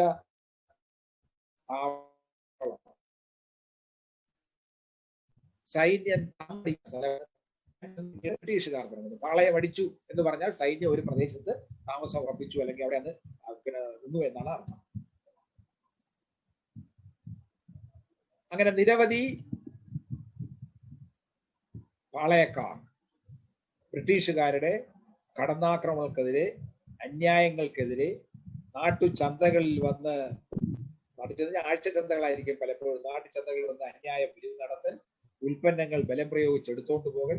ഉൽപ്പന്നങ്ങളെ പ്രധാനമായിട്ടും ഈ കുരുമുളകും ഏലം അങ്ങനെ ചുക്ക് അങ്ങനെയുള്ള സാധനങ്ങളൊക്കെ ആയിരിക്കും എടുത്തോണ്ട് പോകുന്നത്. കാരണം അതേ അവർക്ക് ആവശ്യമുള്ള, അതേ വിദേശ കമ്പോളത്തിൽ വിറ്റാൽ പണം കിട്ടുകയുള്ളൂ. നാട്ടുകാരെ വല്ലാതെ ഉപദ്രവിക്കുകയും ചെയ്യും. അതിനെതിരെയാണ് തെന്നിന്ത്യയിൽ വ്യാപകമായിട്ട് കലാപങ്ങൾ ഉണ്ടായത്. ഈ കലാപങ്ങളെയാണ് പോളിഗാർ കലാപം എന്ന് പറയുന്നത്, പാളയക്കാരുടെ കലാപം. നമ്മൾ പിന്നീട് ശിവാജി ഗണേശന്റെ സിനിമയിലൂടെ കണ്ടിട്ടുള്ള കട്ടപ്പൊമ്മൻ, വീരപാണ്ഡ്യ കട്ടപ്പൊമ്മൻ, അദ്ദേഹത്തിന്റെ സഹോദരൻ ഊമന്തുറൈ, ചിന്നപ്പ വൗ, അങ്ങനെ പലരും, ചിന്നപ്പ തേവർ, കൃഷ്ണപ്പ വൗ, കർണാടകയോട് ചേർന്ന്, കർണാടക പ്രദേശം ചേർന്ന് വരുന്ന പ്രദേശത്തുള്ളതാണ് കൃഷ്ണപ്പ വൗ. ഇതിനെക്കുറിച്ചൊക്കെ വിശദമായ പഠനങ്ങൾ വന്നിട്ടുണ്ട്. ഡോക്ടർ രാജീയൻ എഴുതിയ സൗത്ത് ഇന്ത്യൻ റബലിൻ എന്ന പുസ്തകം വായിച്ചാൽ മനസ്സിലാവും ഇത്തരത്തിലുള്ള ഒരുപാട് ചെറുത്തുനിൽപ്പ് സമരങ്ങളെ കുറിച്ച് അതിൽ പറയുന്നുണ്ട്. വേലുത്തമ്പി രക്തസാക്ഷിയാകുന്നു. 1805 അദ്ദേഹം ആത്മഹത്യയോ കൊലപാതകമൊക്കെ നടന്ന് അദ്ദേഹം പ്രത്യക്ഷം. അധികം വൈകാതെ തന്നെ ബാലരാമവർമ്മ എന്ന തിരുവിതാംകൂർ രാജാവ് മരിക്കുന്നു. അവകാശികൾ ഇല്ലാത്തത് കൊണ്ട് കൊട്ടാരം 2 പെൺകുട്ടികളെ ദത്തെടുത്ത് കൊണ്ടുവന്നു. റാണി ലക്ഷ്മിബായിയും സഹോദരി പാർവതിയുമായി. രണ്ടുപേരും ഇന്നത്തെ പ്രായത്തിൽ പറഞ്ഞാൽ മൈനറാണ്, പ്രായപൂർത്തിയായിട്ടില്ല. അപ്പോൾ അന്ന് ഇവരുടെ ഉപദേഷ്ടാവായിട്ടും ബ്രിട്ടീഷ് റെസിഡന്റായിട്ട് നിയമിക്കപ്പെട്ടയാളായിരുന്നു കേണൽ ജോൺ മൺട്രോ. മൺട്രോ പിന്നീട് തിരുവിതാംകൂറിന്റെ ദിവാനുമാകും. അപ്പൊ തിരുവിതാംകൂറിന്റെ പ്രധാനമന്ത്രി പദവും ബ്രിട്ടീഷുകാരുടെ ഏജന്റ് എന്ന നിലയ്ക്കും മൺട്രോയാണ് അടുത്തൊരു 10 കൊല്ലക്കാലത്തോളം, ഒരു 7 കൊല്ലക്കാലത്തോളം തിരുവിതാംകൂറിന്റെ ഭാഗധേയം നിർണയിച്ചിരുന്നത്. അദ്ദേഹത്തിന്റെ ലക്ഷ്യം പ്രധാനമായിട്ട് ഒന്നാണ്. വേലുത്തമ്പിയുടെ കരാറിന്റെ അടിസ്ഥാനത്തിലായിരുന്നാലും അല്ലേലും തിരുവിതാംകൂർ ബ്രിട്ടീഷുകാർക്ക് കൊടുക്കാനുള്ള തുക കപ്പം മുടങ്ങാതെ കൊടുക്കണം. മുടങ്ങാതെ കൊടുക്കണം എന്നുണ്ടെങ്കിൽ തിരുവിതാംകൂറിന്റെ സാമ്പത്തിക ശക്തി വർദ്ധിപ്പിക്കണം. ധർമ്മരാജാവിന്റെ കാലത്ത് സാമ്പത്തിക ശിക്ഷ മോശമായി. തുടർന്ന് വന്ന റീജന്റ് ഭരണകാലത്ത് എന്തെങ്കിലും നല്ല കാര്യം ചെയ്യാൻ പറ്റും. കാരണം അവർ ദുർബലരാണ്, അവർ കഴിയില്ല. അതുകൊണ്ട് ദിവാൻ എന്നുള്ള നിലയ്ക്കും ബ്രിട്ടീഷ് റെസിഡന്റ് എന്നുള്ള നിലയ്ക്കും കേണൽ മൺറോ സ്വീകരിച്ച നടപടികൾ പലതും തിരുവിതാംകൂറിന്റെ ആധുനികവൽക്കരണത്തിന് സഹായകരമായതാണ്. ഇന്ന് തിരിഞ്ഞു നോക്കുമ്പോൾ ഒരു ഭരണകർത്താവ് ചെയ്യാൻ മടിക്കുന്ന പല കാര്യങ്ങളും മൺറോ ചെയ്തു എന്ന് പറയേണ്ടതായി.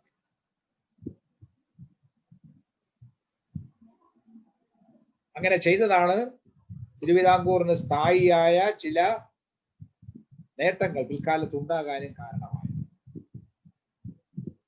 കൊല്ലം ജില്ലക്കാർക്കറിയാം ഒരു മൺറോ തുരുത്തുണ്ട്. ചതുപ്പ് നിലമാണ്. കല്ലടയാറ് വന്ന് കടലിൽ പതിക്കുന്ന സ്ഥലം. നീണ്ടകരയ്ക്ക് പടിഞ്ഞാറ്, നീണ്ടകരയ്ക്ക് കിഴക്ക്. കല്ലടയാറ് വന്ന് ഇങ്ങനെ ചെതറി ചെതറി വീഴുന്ന സ്ഥലം. ചതുപ്പ് നിലമാണ്. കുറ്റിക്കാടും കോരപ്പുല്ലും ഒക്കെ പിടിച്ചു കിടന്ന സ്ഥലം. ആ ചതുപ്പ് നിലം വെട്ടി വെളിവാക്കി കൃഷിക്ക് ഉപയോഗിക്കാൻ തക്കവണ്ണം അദ്ദേഹം തുടങ്ങുന്നു. അദ്ദേഹം കോട്ടയം കേന്ദ്രമാക്കി പ്രവർത്തിച്ചിരുന്ന CMS മിഷണറിമാർക്ക് 1817 2000-ഓളം ഏക്കർ വിസ്തീർണമുള്ള ഈ മൺട്രോ തുരുത്ത് പാട്ടത്തിന് കൊടുക്കുന്നു 100 കൊല്ലക്കാലത്തേക്ക്. CMS മിഷണറിമാരുടെ നേതൃത്വത്തിൽ അവിടെ കൃഷി ആരംഭിക്കുന്നു. അവിടെ മറ്റു പല സ്ഥലങ്ങളിൽ നിന്നും ആൾക്കാരെ കൊണ്ടുവന്ന് താമസിപ്പിക്കുന്നു. അങ്ങനെ മൺട്രോയുടെ പേരിൽ ആ തുരുത്ത് അറിയപ്പെട്ടു, മൺട്രോ തുരുത്ത്. മൺട്രോ ആണ് തിരുവിതാംകൂറിന്റെ ആധുനികവൽക്കരണം ആരംഭിക്കുന്നത്. തിരുവിതാംകൂറിലെ പിന്നെ താവളമടിച്ചിട്ടുള്ള സൈനികരുമായി സൈന്യം വേണമെന്നാണ്. കാരണം 1799 വെല്ലസ്ലിയുടെ സൈനിക സഹായ വ്യവസ്ഥ അനുസരിച്ച്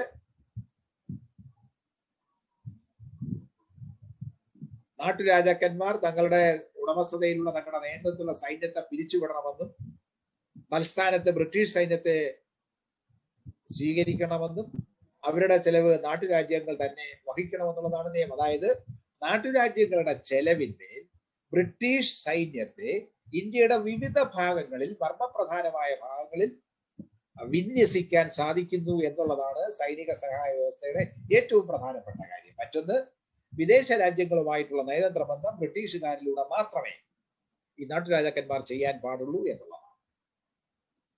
ആ സൈനിക സഹായ വ്യവസ്ഥ അനുസരിച്ച് തിരുവിതാംകൂറിൽ താവളമടിച്ചിട്ടുള്ള ബ്രിട്ടീഷ് സൈന്യവുമായിട്ട് സംസാരിക്കാൻ അവർക്ക് ആവശ്യമായ ആവശ്യങ്ങൾ എത്തിച്ചു കൊടുക്കുന്നതിനും വേണ്ടി നാട്ടുകാരെ ഇംഗ്ലീഷ് പഠിപ്പിക്കണം. അപ്പൊ നാട്ടുകാരെ ഇംഗ്ലീഷ് പഠിപ്പിക്കാൻ തുടങ്ങുന്ന ഈ ഒരു ആവശ്യം വെച്ചുകൊണ്ട് ഈ ബ്രിട്ടീഷ് ഉദ്യോഗസ്ഥന്മാരുടെ അല്ലെങ്കിൽ ബ്രിട്ടീഷ് സൈന്യത്തിലുള്ള ഉദ്യോഗസ്ഥന്മാരുടെ അവരുടെ ആരോഗ്യ സംരക്ഷണത്തിന് വേണ്ടിയാണ് ഇംഗ്ലീഷ് മെഡിസിൻ ആരംഭിക്കുന്നത്. ഇംഗ്ലീഷ് വൈദ്യം പരമ്പരാഗതമായിട്ട് തിരുവിതാംകൂറിന്റെ ആയുർവേദവും നാട്ടുവൈദ്യവുമാണ്. ആ ആയുർവേദത്തിന് നാട്ടുവൈദ്യത്തിനും ബദലായിട്ട് അല്ലെങ്കിൽ അതിന് കൂടെ ഇംഗ്ലീഷുകാരെ ചികിത്സിക്കാൻ വേണ്ടി ഇംഗ്ലീഷ് മരുന്ന്, ഇംഗ്ലീഷ് വൈദ്യം, വെസ്റ്റേൺ മെഡിസിൻ വരുന്നു. ബ്രിട്ടീഷ് മാതൃകയിലുള്ള നീതിന്യായ വ്യവസ്ഥ ഇവിടെ കൊണ്ടുവരുന്നു. ആ നീതിന്യായ വ്യവസ്ഥ തിരുവിതാംകൂർ നിലനിൽക്കുന്ന സാമ്പ്രദായികമായ നീതിന്യായ വ്യവസ്ഥയ്ക്ക് പരസ്പര വിരുദ്ധമാണ്. അത് പിന്നീടൊരു സന്ദർഭത്തിൽ അനുഭവപ്പെടുകയും ചെയ്തു. പക്ഷെ എങ്കിലും 4 പ്രധാനപ്പെട്ട കോടതികൾ അദ്ദേഹം, ഇംഗ്ലീഷ് കോടതികൾ ഇന്ത്യയിൽ കേരളത്തിൽ തിരുവിതാംകൂറിൽ സ്ഥാപിക്കുന്നു. അതിന് ജില്ലാ കോടതി, ZILLA, ജില്ല. അത് ഇന്നത്തെ ജില്ല എന്നുള്ള രൂപത്തിലല്ലേ അത് എടുക്കേണ്ടത്. അന്നത്തെ ഒരു ഭരണ ഡിവിഷൻ, അന്ന് ഈ റവന്യൂ ജില്ല എന്നൊരു ഏർപ്പാട് തിരുവിതാംകൂറിൽ ഇല്ല. ഈ റവന്യൂ ജില്ലയൊക്കെ ബ്രിട്ടീഷ് ഭരണത്തിന്റെ ഭാഗമായിട്ട് വരുന്നതാണ്. കോൺവാലീസ് പ്രഭു ഗവർണർ ജനറലായി ബംഗാളിൽ വാഴുന്ന കാലത്താണ് നാട്ടുകാരായ കൃഷിക്കാരിൽ നിന്നും പ്രമുഖന്മാരിൽ നിന്നും നികുതി പിരിക്കുന്നതിന് വേണ്ടി കളക്ടർമാരെ നിയമിച്ചത്. കളക്ടറുടെ ഉദ്ദേശം നികുതി പിരിവാണ്. നാട്ടുകാരിൽ നികുതി പിരിക്കുന്ന ഉദ്യോഗസ്ഥന്റെ പേരാണ് കളക്ടർ. ആ കളക്ടറുടെ അധികാര പരിധിയിൽ വരുന്ന പ്രദേശമാണ് ജില്ല. അത് ബ്രിട്ടീഷ് ഇന്ത്യയിൽ. അതിന്റെ മാതൃകയിലാണ് പിന്നെ നമ്മൾ കേരളത്തിലും ഇപ്പൊ ജില്ലകൾ വെച്ചുകൊണ്ടിരിക്കുന്നത്. ഇപ്പോഴും അതിന്റെ പേര് കളക്ടർ എന്ന് തന്നെയാണ്. അങ്ങേരുടെ നേതൃത്വത്തിലാണ് റവന്യൂ കളക്ഷൻ മുഴുവൻ നടക്കുന്നത്. ഇവിടെ തിരുവിതാംകൂറിൽ 1812 ആരംഭിക്കുന്ന ജില്ല എന്ന് പറയുന്നത് ഇന്നത്തെ ജില്ലയല്ല. അന്ന് ജില്ല എന്നുള്ള സങ്കല്പമില്ല. പക്ഷെ ഒരു ഭരണപരമായ സൗകര്യത്തിന് വേണ്ടി വെച്ചാൽ പത്മനാഭപുരത്തും കൊല്ലത്തും മാവേലിക്കരയും ആലുവയിലും വൈക്കത്തും അങ്ങനെ 5 സ്ഥലങ്ങളിൽ ജില്ലാ കോടതികൾ സ്ഥാപിക്കുന്നു. അവിടെ ഇംഗ്ലീഷ് നീതിശാസ്ത്രമാണ്. അതിലേക്ക് വേണ്ടിയുള്ള കോഡൊക്കെ അവർ എഴുതി ഉണ്ടാക്കി, അല്ലെങ്കിൽ നിയമസമിതിയൊക്കെ എഴുതി ഉണ്ടാക്കി. അത് പക്ഷേ തിരുവിതാംകൂറിൽ നിന്ന പരമ്പരാഗതമായ നീതിന്യായ വ്യവസ്ഥയ്ക്ക് പരസ്പര വിരുദ്ധവുമാണ്. അത് ഞാൻ അല്പം കഴിയുമ്പോൾ പറയും. മറ്റൊരു പ്രധാനപ്പെട്ട കാര്യം, 19-ാം നൂറ്റാണ്ടിന്റെ ആരംഭ ദശകങ്ങളിലാണ്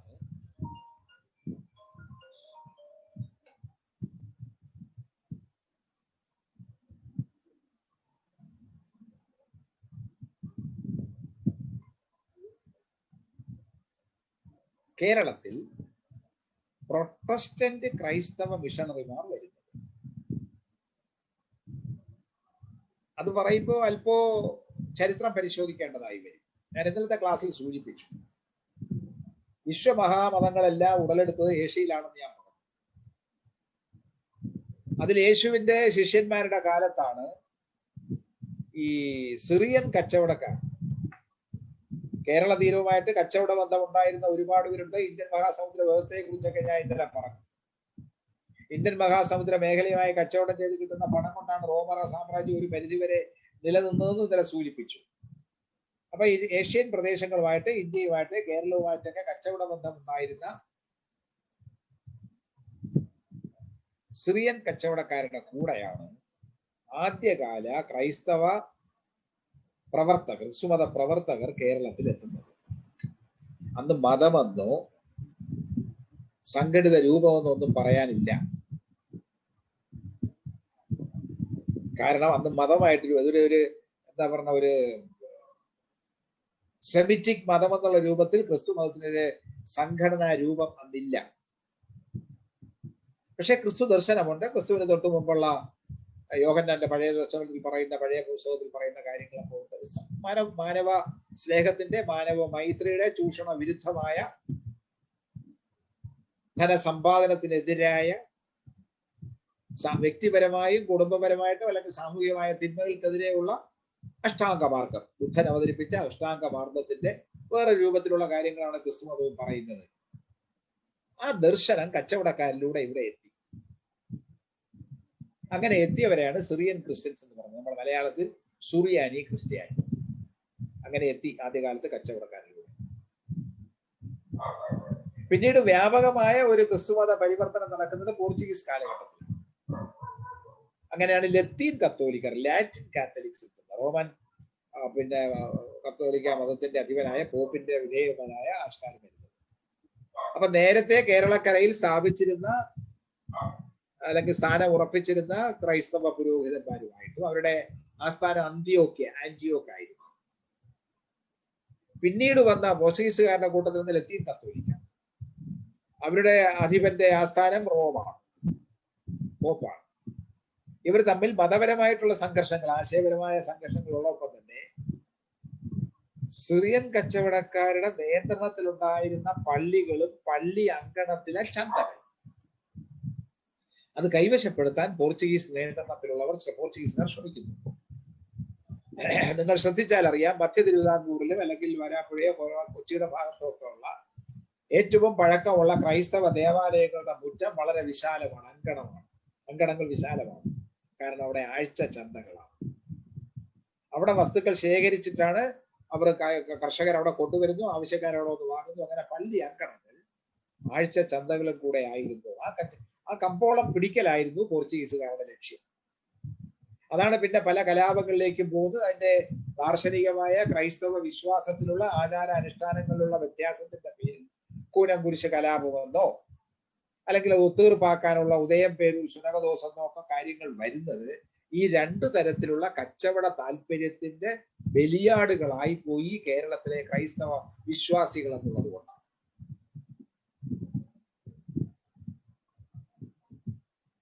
അതിനുശേഷമാണ് ഡച്ചുകാർ പ്രൊട്ടസ്റ്റന്റുകാർ. അങ്ങനെ യൂറോപ്പിൽ എങ്ങനെയാണ് പ്രൊട്ടസ്റ്റാന്റിസം വന്നതെന്ന കാര്യം ഞാനത് വിശദീകരിക്കുന്നില്ല. കത്തോലിക്ക സഭയ്ക്ക് അകത്ത് നിലനിന്നിരുന്ന അനാചാരങ്ങൾക്കെതിരെയുള്ള പോരാട്ടമാണ്. പ്രൊട്ടസ്റ്റ് ചെയ്തവരാണ് പ്രൊട്ടസ്റ്റന്റ്സ്, പ്രതിഷേധിച്ചവരാണ് പ്രൊട്ടസ്റ്റന്റ്സ്. കത്തോലിക്ക സഭയുടെ ചില ആചാരങ്ങളെ അവ എതിർക്കുന്നു. കത്തോലിക്ക സഭയുടെ ചില ആചാരങ്ങളെ ധനാഗമ മാർഗമായിട്ട് പണം ഉണ്ടാക്കാനായിട്ട് വിനിയോഗിക്കുന്നു. ആ ധനാഗമ മാർഗമായി ക്രിസ്തു സഭയെ വിനിയോഗിച്ചതിനെതിരെയുള്ള പ്രതിഷേധമായിരുന്നു ജർമ്മനിയിലെ ഒരു സാക്സണി എന്ന് പറയുന്ന സ്ഥലത്ത് മാർട്ടിൻ ലൂതർ എന്ന് പറയുന്ന ഒരു പുരോഹിതൻ ഈ പോപ്പിന്റെ പാപവിമോചന പത്രം വിൽക്കുന്നതിനെ ശക്തമായി എതിർത്തുകൊണ്ട് തന്റെ ദർശനങ്ങൾ, ക്രിസ്തുവിന്റെ ദർശനങ്ങൾ എണ്ണി എണ്ണി പറഞ്ഞ് 95 സിദ്ധാന്തങ്ങൾ ആണിയടിച്ച് ഒട്ടിക്കുന്നത് 95 തീസിസ് എന്ന് പറയും. അപ്പൊ യൂറോപ്പിലെ കത്തോലിക്ക സഭയുടെ അനാചാരങ്ങൾക്കെതിരെയുള്ള പോരാട്ടത്തിന്റെ ഭാഗമായിട്ടാണ് പ്രൊട്ടസ്റ്റന്റുകാർ വരുന്നത്. പക്ഷെ അവിടെയും ഒരു സാമ്പത്തികമായ തർക്കം ഉണ്ടായിരുന്നു. ആ സാമ്പത്തികമായ തർക്കം ഇന്നത്തെ രൂപത്തിൽ പറഞ്ഞാൽ വർഗസമരം. ആ സാമ്പത്തികമായ വർഗസമരം എന്ന് പറയുന്നത് കത്തോലിക്ക സഭ എന്ന് ആശ്രയിച്ചിരുന്നത് പൂർണ്ണമായും ഭൂ ഉടമകളെ, ഫ്യൂഡൽ പ്രഭുക്കന്മാരെ ആയിരുന്നു.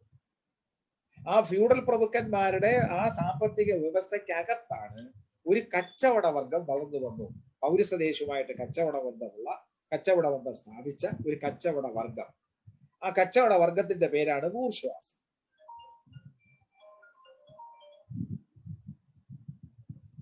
ബൂർഷ്വ എന്ന ഫ്രഞ്ച് വാക്കിന് അർത്ഥം മിഡിൽ ക്ലാസ് എന്നാണ്, മധ്യവർഗം എന്നാണ് ആ ബൂർഷ്വാസ്. അപ്പൊ ഈ കച്ചവടക്കാർക്ക് പരമ്പരാഗതമായ മൂല്യങ്ങൾ പലതും കളയേണ്ടതായി വരും. അവർ കച്ചവടത്തിലൂടെ സാമ്പത്തികമായി മെച്ചപ്പെട്ടു. പ്രഭു കച്ചവട കുടുംബങ്ങൾ ഉണ്ടായി. ആ കച്ചവട കുടുംബങ്ങളാണ് പിന്നീട് യൂറോപ്പിൽ, പ്രത്യേകിച്ച് ഇറ്റലിയിൽ കച്ചവട നഗരങ്ങൾ സ്ഥാപിച്ചത്. ആ നഗരങ്ങൾ സ്ഥാപിക്കുകയും കച്ചവടം ചെയ്യുകയും ചെയ്ത കച്ചവടക്കാരുടെ ഹൃദയശൂന്യത, ക്രൂരത, അതൊക്കെ വെളിവാക്കുന്ന നാടകമാണ് മെർച്ചന്റ് ഓഫ് വെനീസ് എന്നൊക്കെ പറഞ്ഞ് പിൽക്കാലത്ത് ഷേക്സ്പിയർ എഴുതിയത്. ആ കച്ചവടക്കാരുടെ താല്പര്യത്തിന് വേണ്ടി അല്ലെങ്കിൽ പുതിയ കമ്പോളങ്ങൾ തേടിയുള്ള യാത്രയാണ് മാർക്കോ പോളോയും അദ്ദേഹത്തിന്റെ ബന്ധുവായ മഫിയോ പോളോയും കൂടെ നടത്തി. ഇന്നലെ ഞാനെ കുറിച്ച് സൂചിപ്പിച്ചു. മാർക്കോ പോളോയുടെ സഞ്ചാര കഥകൾ എന്ന് പറയുന്ന ട്രാവൽസ് മാർക്കോ പോളോ എന്ന കൃതി ഉണ്ടാകുന്നത് അങ്ങനെയാണ്. ഈ കച്ചവട വർഗത്തിന്റെ താല്പര്യങ്ങൾ പരമ്പരാഗതമായ കത്തോലിക്ക സഭയുടെ മൂല്യങ്ങൾക്ക് വിരുദ്ധമാണ്. അപ്പോൾ യൂറോപ്പിലുണ്ടായ പ്രൊട്ടസ്റ്റന്റ് കലാപം എന്ന് പറയുന്നത് യൂറോപ്പിലുണ്ടായ സാമ്പത്തിക വർഗസഹനത്തിന്റെ പ്രതിഫലനമാണ്. അതിന്റെ ഫലമായിട്ടുണ്ടായ കച്ചവട കമ്പനികളാണ് ഇംഗ്ലീഷ് ഈസ്റ്റ് ഇന്ത്യ കമ്പനിയും ഡച്ച് ഈസ്റ്റ് ഇന്ത്യ കമ്പനിയും ഒക്കെ. ഡച്ചുകാരും പിന്നെ ഇംഗ്ലീഷുകാരും ഒക്കെ കച്ചവട താല്പര്യമായിട്ട് കിഴക്കൻ പ്രദേശങ്ങളിലേക്ക് വന്നപ്പോൾ അവരുടെ കൂടെ എത്തിയവരാണ് പ്രൊട്ടസ്റ്റന്റ് ക്രൈസ്തവ മിഷണറിമാർ. ദക്ഷിണേന്ത്യയിൽ, പ്രത്യേകിച്ച് കേരളത്തിൽ ബ്രിട്ടീഷുകാർക്ക് ആധിപത്യം സ്ഥാപിക്കാൻ കഴിഞ്ഞപ്പോൾ മലബാറിൽ നേരിട്ടും തിരുവിതാംകൂറിനെയും കൊച്ചിയെയും പരോക്ഷമായിട്ട് കൈയടക്കിയപ്പോൾ, എന്ന് വെച്ചാൽ കേരള തീരം ഒന്നടങ്കം ബ്രിട്ടീഷ് നിയന്ത്രണത്തിലായപ്പോൾ ഈ പ്രൊട്ടസ്റ്റന്റ് ക്രൈസ്തവ മിഷണറിമാരും അവരുടെ സഹായത്തോടു കൂടി കേരളത്തിലെത്തി ക്രിസ്തുമത പരിവർത്തനം നടത്തി കൂടുതൽ ആൾക്കാരെ തങ്ങളുടെ സഭയിലേക്ക് ചേർക്കാനുള്ള ശ്രമം ആരംഭിച്ചു. അങ്ങനെ സ്ഥാപിക്കപ്പെട്ട സഭകളാണ് LMS, ലണ്ടൻ മിഷണറി സൊസൈറ്റി തെക്കൻ Thiruvithamkoor, church mission society CMS മധ്യ തിരുവിതാംകൂറിലും കൊച്ചിയിലും, ബേസൽ ഇവാഞ്ചലിക്കൽ മിഷൻ BEM മലബാറിൽ. ആ മലബാറിലെ എന്റെ വക്താവാണ് പിന്നെ ഹെർമൻ ഗുണ്ടർട്ട്. മലയാള ഭാഷയ്ക്ക് വ്യാകരണമൊക്കെ ഉണ്ടാക്കുകയും പിന്നെ നമ്മുടെ പ്രാചീന കേരളത്തെ ചരിത്രത്തെ ഐതിഹ്യത്തെയൊക്കെ സംബന്ധിക്കുന്ന പുസ്തകങ്ങൾ എഴുതിയ നമ്മുടെ കേരളോൽപ്പത്തി എന്നുള്ള പുസ്തകത്തെയൊക്കെ കണ്ടെടുത്തത് ബ്രാഹ്മണ സൃഷ്ടി എന്ന് വിചാരിക്കുന്ന കേരളത്തെ പരശുരാമൻ മഴൂറിഞ്ഞുണ്ടാക്കിയതാണ് എന്ന് പറയുന്ന കേരള ഉൽപ്പത്തി എന്ന് പറയുന്ന പുസ്തകം ആരോ എവിടെയോ എഴുതി വെച്ചത് പിന്നീട് കണ്ടെടുത്ത് പ്രസിദ്ധീകരിച്ചത് ഗുണ്ടർട്ടായിരുന്നു. അപ്പൊ ഗുണ്ടർട്ടായിരുന്നാലും CMSകാരായ ബെയിലിയെ പോലുള്ളവർ ആയിരുന്നാലും റിങ്കിൾത്താവിനെ പോലുള്ള LMSകാരായിരുന്നാൽ അവരാദ്യം ചെയ്തത് നാട്ടുകാരെ നിലവിലിരിക്കുന്ന അനാചാരങ്ങൾക്കെതിരെ പോരാടാൻ പ്രേരിപ്പിക്കുകയായിരുന്നു. അത്തരം LMS മിഷണറിമാർക്ക് പൂർണ്ണമായ സഹായം കൊടുത്തയാളായിരുന്നു തിരുവിതാംകൂറിന്റെ ദിവാനായിരുന്ന പ്രസിഡന്റുമായിരുന്ന കേണൽ മക്ലർ. അദ്ദേഹം ഒരു പ്രൊട്ടസ്റ്റന്റുകാരൻ, അദ്ദേഹം ഒരു LMS മിഷണറി ആയിരുന്നു. പിന്നീട് അദ്ദേഹം ജോലിയൊക്കെ കളഞ്ഞതിന് ശേഷം LMS മിഷണറി ആയിട്ടാണ് പോയത്. അപ്പൊ ഇത്തരത്തിൽ കേരളത്തിലേക്ക് വന്ന പ്രൊട്ടസ്റ്റന്റ് മിഷണറിമാർ കേരളത്തിലെ പരമ്പരാഗതമായ സാമൂഹ്യ വ്യവസ്ഥയിൽ പല അനാചാരങ്ങളും കണ്ടു, അനീതികളും കണ്ടു, തുല്യതയുടെ നിഷേധം കണ്ടു. അവർ ക്രിസ്തു വിശ്വാസത്തെ, സുവിശേഷത്തെ അവിടെ പ്രചരിപ്പിക്കാൻ ശ്രമിച്ചു. 1806 നാഗർകോവിലിന് അല്പം പടിഞ്ഞാറുള്ള മൈലാടി എന്ന് പറയുന്ന സ്ഥലത്ത് ആദ്യത്തെ പള്ളി സ്ഥാപിക്കുന്ന റെങ്കിൾത്താവ്. തൊട്ടപ്പുറത്ത് തിരുനെൽവേലിയിൽ നിന്ന് വന്ന ക്രൈസ്തവ മിഷണറിമാരുടെ സഹായവും അദ്ദേഹത്തിന് ഉണ്ടായിരുന്നു. റെങ്കിൾത്താവ് പ്രൊട്ടസ്റ്റന്റുകാരൻ, അദ്ദേഹം പ്രഷ്യക്കാരനാണ്. എന്നുവെച്ചാൽ നമ്മുടെ സാക്സണി എന്ന് പറയുന്ന മാർട്ടിൻ ലൂതറിന്റെ നാട്ടിൽ നിന്ന് വന്നയാണ്. ഇംഗ്ലീഷൊക്കെ പഠിച്ച് പിന്നെ ഇന്ത്യയിൽ എത്തുകയായിരുന്നു. അവർ നാട്ടുകാരെ വിദ്യാഭ്യാസം ചെയ്യിച്ചു. പ്രത്യേകിച്ച് വിദ്യാഭ്യാസം ലഭിക്കാത്ത പാവപ്പെട്ട ഏറ്റവും താഴ്ന്ന നിലയിൽ ജീവിക്കുന്ന അടിയാള ജാതിയിൽപ്പെട്ടവരെയാണ് അദ്ദേഹം പള്ളിയിലേക്ക് ആകർഷിച്ചത്. അദ്ദേഹത്തിന്റെ പിൻഗാമികളും പിന്നീട് ഈ പള്ളിയിൽ ചേരുന്നു. അങ്ങനെ ക്രിസ്തു മതം, പ്രൊട്ടസ്റ്റന്റ് ക്രൈസ്തവ മതം അല്പാൽപമായി തെക്കൻ തിരുവിതാംകൂറിലും മധ്യ തിരുവിതാംകൂറിലും മലബാറിലും ഒക്കെ വേരോട്ടം വച്ചു. പക്ഷെ ഭൂരിപക്ഷം പള്ളിയിൽ ചേർന്നവരിൽ ഭൂരിപക്ഷവും അടിയാള ജാതിയിൽപ്പെട്ടവരായിരുന്നു. അടിയാള ജാതിക്കാരാകട്ടെ തിരുവിതാംകൂറിലും കൊച്ചിയിലും ഒന്നും തന്നെ സൂര്യ വെളിച്ചത്തിൽ പുറം ലോകം കാണാൻ പാടില്ലാത്തവരാണ്. ജന്മിമാരുടെ പാടത്ത് പണിയെടുത്തുകൊള്ളണമെന്നുള്ളത് ശരി, പക്ഷേ സമ്പത്തിന്റെയും അധികാരത്തിന്റെയും ഇരിപ്പിടങ്ങളിലേക്ക് അവർക്ക് പ്രവേശനമില്ല. അത് അവർണ ജാതിക്കാർ, ഈഴവരാതി പിന്നോക്കക്കാരായ അവർണ ജാതിക്കാർക്ക് ആർക്കും തന്നെ ഇല്ല. പക്ഷെ ഇവർ പള്ളി ചേർന്നപ്പോൾ അവർക്കൊരു പുതിയ ലോകം കിട്ടി, വെളിപാട് കിട്ടി, അപ്പോക്കാലിപ്സ്. എന്താണ് ആ വെളിപാട്? ദൈവത്തിന്റെ മുമ്പിൽ എല്ലാവരും തുല്യരാണ്. ദൈവത്തിന്റെ മുമ്പിൽ തുല്യരാണെന്ന് പറഞ്ഞ ഇവിടുത്തെ ആൾക്കാർക്കോ ദൈവത്തിന്റെ മുമ്പിലല്ല, മനുഷ്യർക്ക് പോലും തുല്യതയില്ല. ശ്രേണീബദ്ധമായ ജാതി വ്യവസ്ഥ. ഭൂമിയുടെയും സമ്പത്തിന്റെയും അധികാരത്തിന്റെയും ഉടമസ്ഥന്മാർക്ക് കൈപ്പിടിയിൽ ഒതുങ്ങുന്ന ഒരു ന്യൂനപക്ഷം. ഇവരുടെ എല്ലാം പാടത്ത് അധ്വാനിച്ച് സമ്പത്ത് ഉൽപ്പാദിപ്പിക്കേണ്ട മഹാഭൂരിപക്ഷം വരുന്ന പിന്നോക്കക്കാരും അടിയാള ജാതിക്കാർക്കും യാതൊരു അർഹതയുമില്ല. അവരുടെ ഇരിപ്പിടങ്ങളിലേക്ക് പോകാനും പറ്റുന്നില്ല. ഈ വൈരുദ്ധ്യമാണ് ക്രിസ്തു മതത്തിന് വേരോട്ടം ഉണ്ടാക്കാൻ സഹായിച്ചത്. അതോടൊപ്പം തന്നെ മൺട്രോ സ്വീകരിച്ച മറ്റു ചില പ്രധാനപ്പെട്ട പരിപാടികൾ തിരുവിതാംകൂറിന്റെയും പിന്നീട് കൊച്ചിയുടെയും, അദ്ദേഹം കൊച്ചിയുടെയും ദിവാനായി വന്നു, കൊച്ചിയുടെയും സാമ്പത്തിക രംഗത്ത് സമൂലമായ മാറ്റം വരുത്തുന്നതിന് സഹായകരമായിരുന്നു. അതെന്തായിരുന്നു? തിരുവിതാംകൂറിലെ ക്ഷേത്രങ്ങൾ അത് പലതും ഭൂവുടമകളുടെ കയ്യിലാണ്. നമുക്കറിയാം ക്ഷേത്രങ്ങൾ ഉണ്ടാകുന്ന സാഹചര്യം. ഇന്ന് ഏറ്റവും പഴക്കം ചെന്ന ക്ഷേത്രങ്ങളുടെ ഇരിപ്പിടം എവിടെയാണെന്ന് നോക്കിയാൽ അത് നെൽപ്പാടങ്ങളുടെ കരയിലോ നെൽപ്പാടങ്ങളുടെ നടുവിലോ ആണ് എന്ന കാര്യം തർക്കമില്ലാത്തതാണ്. തിരുവിതാംകൂറിന്റെ കാര്യത്തിൽ കേരളത്തിന്റെ കാര്യത്തിൽ തെക്ക് നിന്ന് വടക്കോട്ടേക്ക് പോയി കഴിഞ്ഞാൽ പ്രധാനപ്പെട്ട ക്ഷേത്രങ്ങളെല്ലാം നെൽപ്പാടങ്ങളുടെ കരയിലോ നെൽപ്പാടങ്ങൾക്ക് നടുവിലോ ആണ്. സുശീന്ദ്രൻ ക്ഷേത്രം നെൽപ്പാടത്തിന്റെ നടുവിലാണ്. തെക്കോട്ട് വന്നു കഴിഞ്ഞാൽ പത്മനാഭപുരത്തിന് തൊട്ടടുത്തുള്ള കുമാരകോവിൽ ചുറ്റും കുളവും വയലുമാണ്. അതിന്റെ കരയിലുള്ള കുന്നിന്റെ പുറത്താണ് അതിന്റെ. തിരുവട്ടാർ ആദികേശവ ക്ഷേത്രം, തിരുവനന്തപുരം പത്മനാഭ ക്ഷേത്രം, പുത്തരി കണ്ടം തൊട്ടു മുമ്പിൽ വയലാണ്. കിള്ളിയാറിന്റെ രണ്ട് കരയിലുമായിട്ട് കിടക്കുന്ന പാടശേഖരം. ആ പാടശേഖരത്തിൽ നിന്നുള്ള പിന്നെ കന്നിക്കൊയ്ത്ത്, പുത്തരി, അതുകൊണ്ട് വേണം ഭഗവാന് നിവേദ്യം നൽകുക. അതുകൊണ്ടാണ് പുത്തരി കണ്ടം എന്ന് ഈ പ്രദേശത്ത് അവിടുത്തെ ആ ഗ്രൗണ്ടിന് പേര് വന്നത്, അല്ലെങ്കിൽ മൈതാനത്തിന് പേര് വന്നത് അതുകൊണ്ടാണ്. ഇതൊക്കെ നെൽപ്പാടങ്ങൾക്ക് നടുവിലാണ്. ഈ ക്ഷേത്രങ്ങൾ പലതും സ്വകാര്യ അല്ലെങ്കിൽ ദേവസ്വം ബ്രഹ്മസ്വം ക്ഷേത്രങ്ങളാണ്. ദേവന്മാരെ സുഖമാണ്, അതായത് സർക്കാരിനൊരു നിയന്ത്രണവുമില്ല. പക്ഷെ അവിടെ മുഴുവൻ അഴിമതിയാണ്, അപഹരിക്കലാണ്. ദേവസ്വത്തിന് ഒരുപാട് ഭൂമിയുണ്ട്.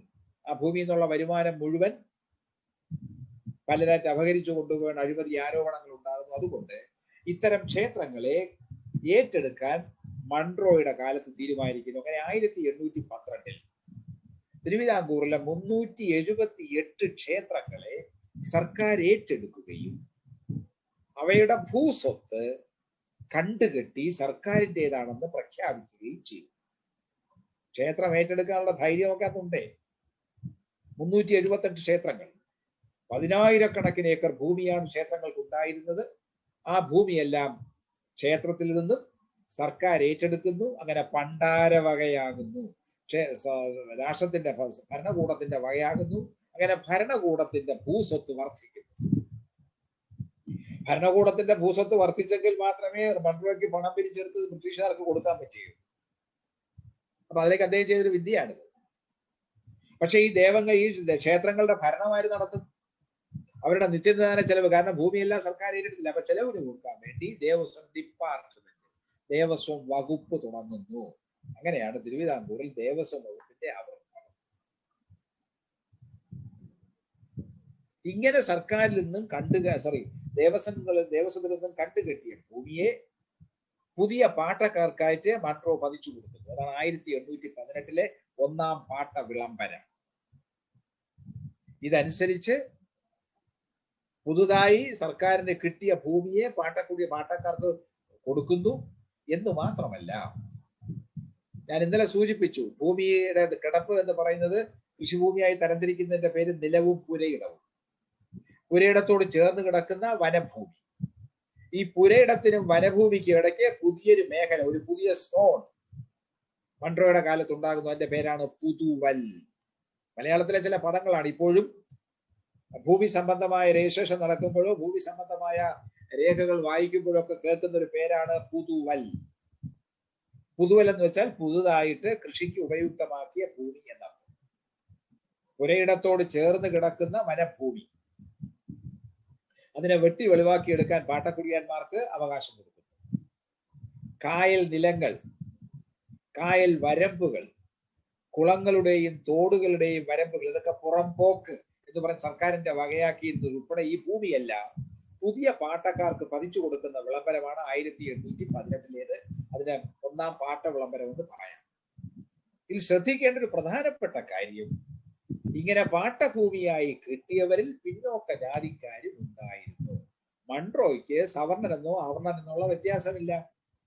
അത് തിരുവിതാംകൂർ രാജാവിനും രാജകുടുംബത്തിനും രാഷ്ട്ര അല്ലെങ്കിൽ ഭരണകൂടത്തിനുമല്ലേ ഉള്ളൂ ഈ ജാതി വ്യവസ്ഥയും സവർണ അവർണ ബോധമൊക്കെ. മൺട്രോയ്ക്ക് അതൊന്നുമില്ലല്ലോ. മൺട്രോ പിന്നെ പ്രൊട്ടസ്റ്റന്റ് മിഷണറിയാണ്. ദൈവത്തിന് മുമ്പിൽ എല്ലാവരും തുല്യരാണ്.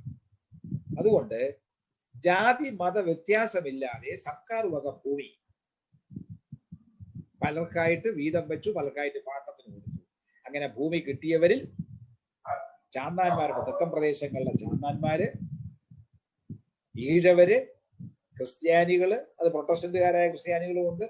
അങ്ങനെ പ്രൊട്ടസ്റ്റന്റുകാരായ ക്രിസ്ത്യാനികളാണ് 1817 മൺട്രോ തുരുത്ത് കൊടുത്തത്. അങ്ങനെയാണ് ചതുപ്പ് നിലം പുതുവലാക്കി പ്രഖ്യാപിച്ച് കൊടുക്കുകയാണ്. ആലപ്പുഴയിലെ കായൽ നിലങ്ങൾ, കുട്ടനാട്ട കായൽ നിലങ്ങൾ കൃഷിക്ക് ഉപയുക്തമാക്കി പൊക്കിയെടുക്കുന്നത്, റിക്ലൈം ചെയ്തെടുക്കുന്നത്, മാർഷി ലാൻഡിനെ റിക്ലൈം ചെയ്തെടുക്കുന്നതൊക്കെ ഇക്കാലത്താണ് സാമ്പത്തിക ശേഷി വർദ്ധിപ്പിക്കാൻ വേണ്ടി. അങ്ങനെ 100 കണക്കിന് പുതിയ പാട്ടക്കുടിയാന്മാരുണ്ടായി. 818 പാട്ട വിളംബരത്തിൽ പറഞ്ഞു ആദ്യത്തെ 10 കൊല്ലക്കാലം പാട്ടം കൊടുക്കണ്ട.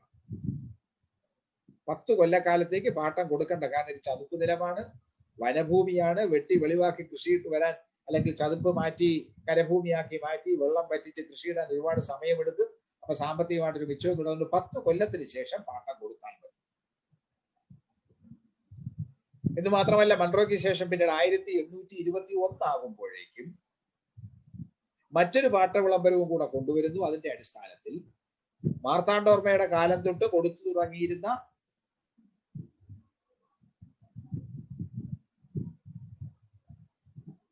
പാട്ടഭൂമി, ഭണ്ഡാരപ്പാട്ടം എന്ന് പറഞ്ഞത്, ഭണ്ഡാരവക ഭൂമി പാട്ടത്തിന് കൊടുത്ത ഭണ്ഡാരപ്പാട്ടം, അവർ നികുതി കുടിശ്ശിക വരുത്തിയിട്ടുണ്ടെങ്കിൽ അവരെ ഒഴിപ്പിക്കേണ്ട എന്നും അവരെ നികുതി പിഴയോടുകൂടി, ഫൈനോടുകൂടി ഈടാക്കിയാൽ മതി എന്നും 821 പാട്ട വിളംബരത്തിൽ പറയുന്നു.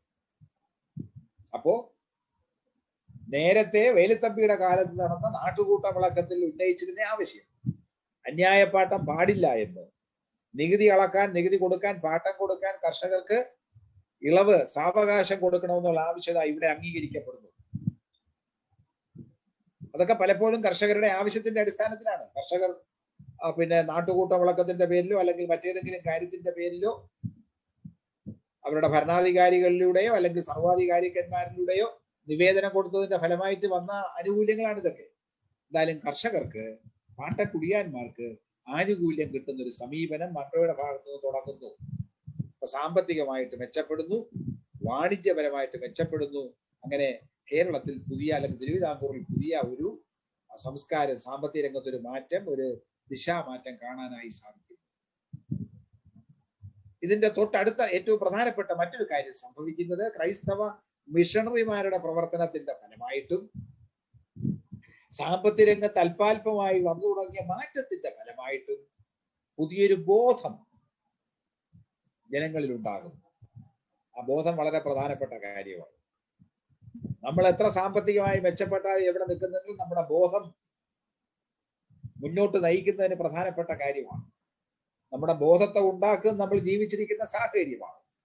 ആ ജീവിച്ചിരിക്കുന്ന സാഹചര്യത്തെ മാറ്റണമോ വേണ്ട എന്ന് തീരുമാനിക്കുന്നത് ബോധവുമാണ്. അതാണ് അവ തമ്മിലുള്ള പരസ്പര ബന്ധം. ജീവിക്കുന്ന സാഹചര്യത്തിനനുസരിച്ചാണ് നമ്മുടെ ബോധം രൂപപ്പെടുന്നത്. ആ ബോധപ്പെടുന്ന അങ്ങനെ രൂപപ്പെടുന്ന ബോധമാണ് സമൂഹത്തിന്റെ നിലനിൽപ്പിന് അടിസ്ഥാനം. സമൂഹം മാറണമോ വേണ്ടായോ എന്ന് തീരുമാനിക്കുന്നു അങ്ങനെ രൂപപ്പെടുന്ന ബോധമാണ്. അതാണ് അതിന്റെ ഡയലക്റ്റിക്സ് എന്ന് പറയുന്നത്, പരസ്പര ബന്ധം എന്ന് പറയുന്നത്. ആ പരസ്പര ബന്ധത്തിന്റെ അടിസ്ഥാനത്തിലാണ് നിലവിലിരിക്കുന്ന പല ആചാരങ്ങളും തെറ്റാണ് എന്നൊരു ബോധം മനുഷ്യരിൽ അല്പാൽപമായി വളരുന്നു. സാമ്പത്തികമായ ഘടകങ്ങൾ അതിൽ പ്രധാനമാണ്. ക്രൈസ്തവ സഭയുടെ പ്രേരണ ഇക്കാര്യത്തിലുണ്ട്. അങ്ങനെ പല കാരണങ്ങളാൽ തെക്കൻ തിരുവിതാംകൂറിൽ ഒരു പുതിയ അവബോധം വളരെ നന്നേ ചെറിയ രൂപത്തിലാണെങ്കിൽ പോലും ജനങ്ങളിൽ വരുന്നു. നിമിത്തമായി വന്ന ക്രൈസ്തവ സഭയാണ് LMS മിഷണറിമാരാണ്. അവർ പറഞ്ഞത് എന്താ? ആഴ്ചയിൽ ഒരു ദിവസം ദേവാലയത്തിൽ പള്ളിയിൽ വരണം. അത് യൂറോപ്പിൽ ഉണ്ടായിരുന്ന കാര്യമാണ്. ഫ്യൂഡലിസത്തിന്റെ അന്ത്യഘട്ടം എത്തുമ്പോഴേക്കും ആധുനിക യുഗം എന്ന് പറഞ്ഞ നവോത്ഥാന യുഗം ആരംഭിക്കുന്ന തൊട്ട് മുമ്പ് വരെ യൂറോപ്പിലെ ഫ്യൂഡൽ വ്യവസ്ഥയിൽ ഉണ്ടായിരുന്നത് ആഴ്ചയിൽ 5 ദിവസം ജന്മിയുടെ പാടത്ത് പണിയെടുക്കണം. ആഴ്ചയിൽ ഒരു ദിവസം ഈ അടിയാളന് ജീവിക്കാനായി കൊടുത്തിരിക്കുന്ന ഭൂമിയിൽ പണിയെടുത്ത് അവന്റെ കുടുംബ ചെലവ് നടത്താം. അവസാനിക്കുന്ന ഒരു ദിവസം 7-ാം ദിവസം പള്ളിയിൽ പോകണം. എന്ന് വെച്ചാൽ വേറൊരു രൂപത്തിൽ പറഞ്ഞാൽ 5 ദിവസം ജന്മിയുടെ പാടത്തും ഒരു ദിവസം കർത്താവിന്റെ പാടത്തും ഒരു ദിവസം സ്വന്തം പാടത്തും പണിയണം എന്നുള്ളതാണ് യൂറോപ്യൻ ഫ്യൂഡലിസത്തിന്റെ വ്യവസ്ഥ.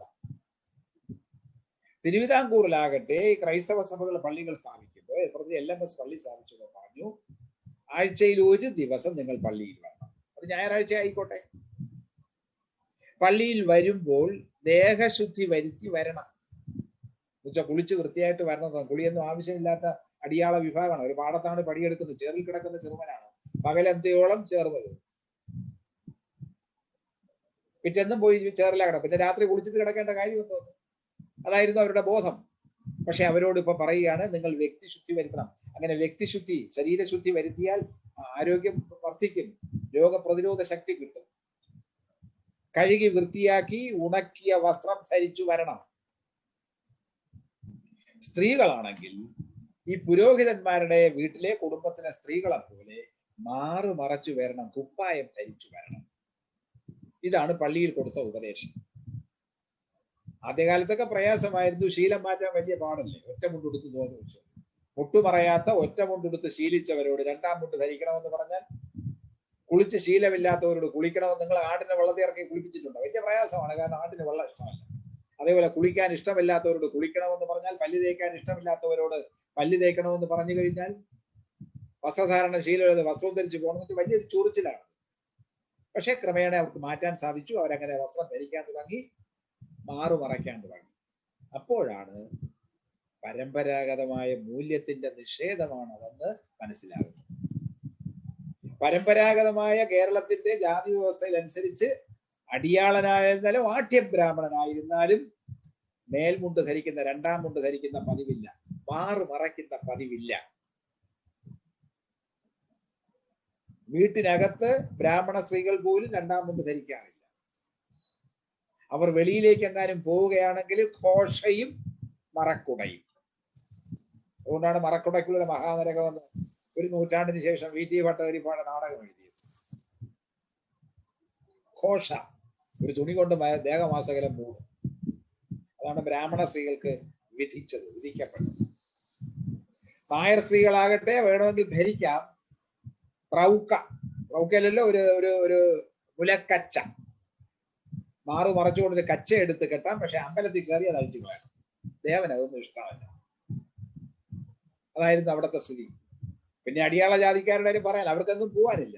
പാടത്ത് പണിയെടുക്കാൻ പോകണം. അവിടെ പിന്നെ രണ്ടാം മുണ്ട് ധരിച്ചുകൊണ്ട് പോകേണ്ട ആവശ്യമില്ലല്ലോ. ഇങ്ങനത്തെ ഒരു സാമൂഹ്യ അന്തരീക്ഷം എന്ന് വെച്ചാൽ നൂറ്റാണ്ടുകളായി നിലനിൽക്കുന്ന വസ്ത്രധാരണ രീതി, ആ രീതിക്ക് ഒരു മാറ്റം വരികയാണ് ക്രൈസ്തവ മിഷണറിമാരുടെ രംഗപ്രവേശത്തോടു കൂടി.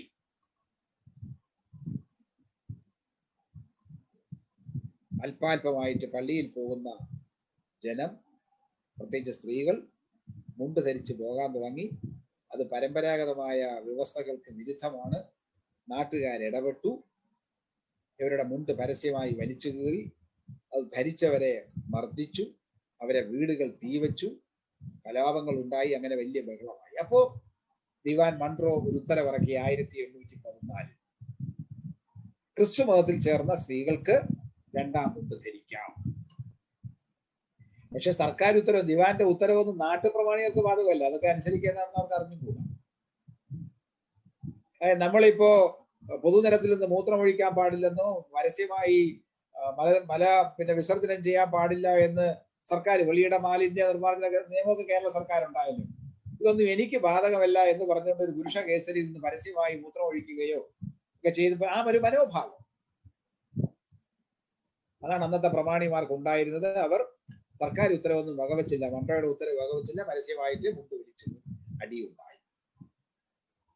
അങ്ങനെ കലാപം ഉണ്ടായപ്പോൾ കലാപകാരികൾക്കെതിരെ പാവം അടികൊണ്ടവർ പുരോഹിതന്മാരുടെ പ്രേരണയാൽ പരാതി കൊടുക്കുന്നു. തങ്ങളെ അതിക്രമിച്ചു, തങ്ങളുടെ വസ്ത്രം വലിച്ചു കീറി, വീടുകൾ കൊള്ളയടിച്ചു എന്നൊക്കെ പറഞ്ഞു. കൽക്കുളം, ഇന്നത്തെ പത്മനാഭപുരം കോടതി ആ കേസ് കേൾക്കുന്നു. അത് പരമ്പരാഗതമായ കോടതിയാണ്, ഇംഗ്ലീഷ് കോടതിയല്ല. ആ പരമ്പരാഗതമായ കോടതിയിൽ നിയമം എന്ന് പറയുന്നത് ധർമ്മശാസ്ത്രമാണ്. നാട്ടു നടപ്പും പിന്നെ പറയുന്ന ഈ സ്മൃതിയോ അങ്ങനെയുള്ള കാര്യങ്ങളായിരിക്കും. അപ്പൊ കോടതി വിധിച്ചു, സർക്കാരിന്റെ അനുവാദമില്ലാതെ രണ്ടാം മുണ്ട് തുണി എടുത്തോണ്ട് പോയത് തെറ്റ്. ആ തെറ്റ് തിരുത്തിയ കലാപ നായന്മാരുടെയും വെള്ളാള ബ്രാഹ്മണരുടെയും ഒക്കെ, അല്ല വെള്ളാള നായന്മാരുടെ ഒക്കെ പ്രവൃത്തി ശരി. അടി കൊടുത്തത് ശരി, അടി കൊണ്ടതും ശരി. അവൻ അടി കൊള്ളേണ്ടവനാണ്, ഇവൻ അടി കൊടുക്കേണ്ടവനാണ്. അതുകൊണ്ട് മൺട്രോയുടെ ഉത്തരവ് ലംഘിച്ചിട്ടുണ്ട്. മൺട്രോയുടെ ഉത്തരവ് അസാധുവായി പോയി, കോടതി അസാധുവായി പ്രഖ്യാപിച്ചു. അതാണ് അന്നത്തെ അവസ്ഥ. ഇത്തരത്തിലുണ്ടാകുന്ന അടിപിടി കലാപങ്ങൾക്കെതിരെ ഉണ്ടായ പ്രതിഷേധമാണ് പിന്നീട് ചാന്നാർ കലാപം എന്ന പേരിൽ അറിയപ്പെട്ടത്. അപ്പൊ ചാന്നാർ കലാപം എന്ന് പറയുന്ന വസ്ത്രധാരണ അവകാശത്തിനു വേണ്ടി, പൊതുനിരത്തിൽ കൂടിയുള്ള സഞ്ചാര അവകാശത്തിനു വേണ്ടി, ഊഴിയവേല എന്ന് പറയുന്ന നിർബന്ധിതമായ തൊഴിലിനെതിരെ നടത്തിയ കലാപത്തിന്റെ പേരാണ് ചാന്നാർ ലഹള. അരനൂറ്റാണ്ട് കാലത്തോളം നീണ്ടുനിന്ന ചാന്നാർ ലഹള. ഒരു കാര്യം കൂടെ പറഞ്ഞ് ഞാൻ ഇന്നത്തെ ക്ലാസ് അവസാനിപ്പിക്കുകയാണ്. അത് ഊഴിയവേല എന്ന പദപ്രയോഗം വന്നതുകൊണ്ടാണ്. ഇംഗ്ലീഷിൽ പറഞ്ഞാൽ ബോണ്ടഡ് ലേബർ.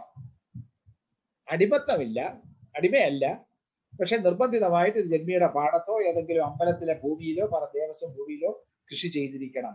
പ്രതിഫലം കിട്ടുകയില്ല. പ്രതിഫലമില്ലാത്ത നിർബന്ധ സേവനത്തിന്റെ ഫലമാണ് ബോണ്ടഡ് ലേബർ എന്ന് പറയുന്നതിന്റെ പേരാണ് ഊഴിയവേല. ഇപ്പൊ ഇപ്പോഴും ചില പഴയ ആൾക്കാർ മലയാളത്തിൽ അങ്ങനത്തെ പദപ്രയോഗം, ഞാനെന്താ ഊഴിയവേലയാണോ ചെയ്യേണ്ടത്? പ്രതിഫലമില്ലാത്ത പണിക്ക് വേണ്ടി വീട്ടിലെ അമ്മൂമ്മമാരൊക്കെ പണ്ട് പറയുന്നത് കാരണം, വീട്ടിലെ അമ്മൂമ്മമാർക്കും അമ്മമാർക്കും ഒന്നും പിന്നെ ശമ്പളമില്ലല്ലോ. നമ്മൾ സർക്കാർ ഉദ്യോഗസ്ഥന്മാർ പോലും പറയുന്ന പരസ്പരം പരിചയപ്പെടുത്തുമ്പോൾ പറയുന്നത് എന്താണ്? എവിടെയാ ജോലി? ഇന്നിടത്താ ജോലി. ഭാര്യയ്ക്ക് ജോലിയുണ്ടോ? ഇല്ല. അതെന്താ അവർക്ക് ജോലി അറിഞ്ഞൂടെ? അല്ല, അവർക്ക് ജോലിയില്ല. പിന്നെ വീട്ടിലെ ജോലിയൊക്കെ ചെയ്യുന്ന ആരാ? കഞ്ഞി വയ്ക്കുന്ന ആരാ? വീട് തൂത്തുവാരുന്ന ആരാ? വസ്ത്രം അലക്കുന്ന ആരാ? പശുവിനെ കറക്കുന്ന ആരാ? ആട്ടിന് ചോറ് വെള്ളം കൊടുക്കുന്ന ആരാ? ഇല വെച്ച് കെട്ടുന്ന ആരാ? അതിനൊന്നും വിലയില്ല. അപ്പൊ സ്ത്രീക്ക് ജോലിയില്ല, സ്ത്രീയുടെ അധ്വാനത്തിന് മൂല്യമില്ല. ഇത് നമ്മുടെ ഒരു പരമ്പരാഗത മൂല്യമാണ്. അപ്പോ ആ അമ്മ ചോദിക്കുകയാണ്, അല്ലെങ്കിൽ അമ്മൂമ്മ ചോദിക്കുകയാണ്, ഞാൻ എന്താ ഊഴിയ വേല ചെയ്യണമോ, പ്രതിഫലമില്ലാത്ത പണി ചെയ്യണമോ എന്നാണ് ചോദ്യം. ആ ഊഴിയ വേല ഈ ക്രിസ്തുമത പരിവർത്തനവുമായിട്ടുള്ളൊരു ബന്ധമുണ്ട്, ഒരു വൈരുദ്ധ്യത്തിലേക്ക് വരുന്നു. ക്രിസ്തുമതത്തിൽ ചേർന്ന ചാന്താന്മാരോ മറ്റു താഴ്ന്ന ജാതിക്കാരോ ആഴ്ചയിൽ ഒരു ദിവസം ഊഴിയവേല ചെയ്യേണ്ട. ആഴ്ചയിൽ 7 ദിവസവും ഊഴിയവേല ചെയ്തുകൊണ്ടിരുന്നവർ ആഴ്ചയിൽ ഒരു ദിവസം ഊഴിയവേല ചെയ്യണ്ട എന്നാണ് മൺട്രോയുടെ ഉത്തരവ്. എന്ന് വെച്ചാൽ അർത്ഥം ക്രിസ്തു മതത്തിൽ ചേർന്നാൽ ആഴ്ചയിൽ 6 ദിവസം മാത്രം ജോലി ചെയ്താൽ മതി, 7-ാം ദിവസം ജോലി ചെയ്യണമെന്ന് പള്ളിയിൽ പോയാൽ മതി. ഇതൊരു സൗകര്യമായി കണ്ടപ്പോൾ ഒരുപാട് പേർ പള്ളിയിലേക്ക് ചേർന്നു, ഒരു ദിവസം പണിയെടുക്കാതിരിക്കാൻ വേണ്ടി. അങ്ങനെ കൂടുതൽ ആൾക്കാർ പള്ളിയിലേക്ക് ചേർന്നപ്പോൾ ജന്മിമാർക്കും മറ്റാൾക്കാർക്കും ബുദ്ധിമുട്ടായി. കാരണം ഒരു ദിവസം വരെ പണിക്ക് കിട്ടുന്നില്ല. ഒരു ഗ്രാമത്തിലുള്ള ഒരു ഏലായിലുള്ള മുഴുവൻ പിന്നോക്ക ജാതിക്കാരും കൂടെ അങ്ങ് പള്ളിയിൽ പോയി കഴിഞ്ഞാൽ ഞായറാഴ്ച ഒരു പണിയും നടക്കില്ല.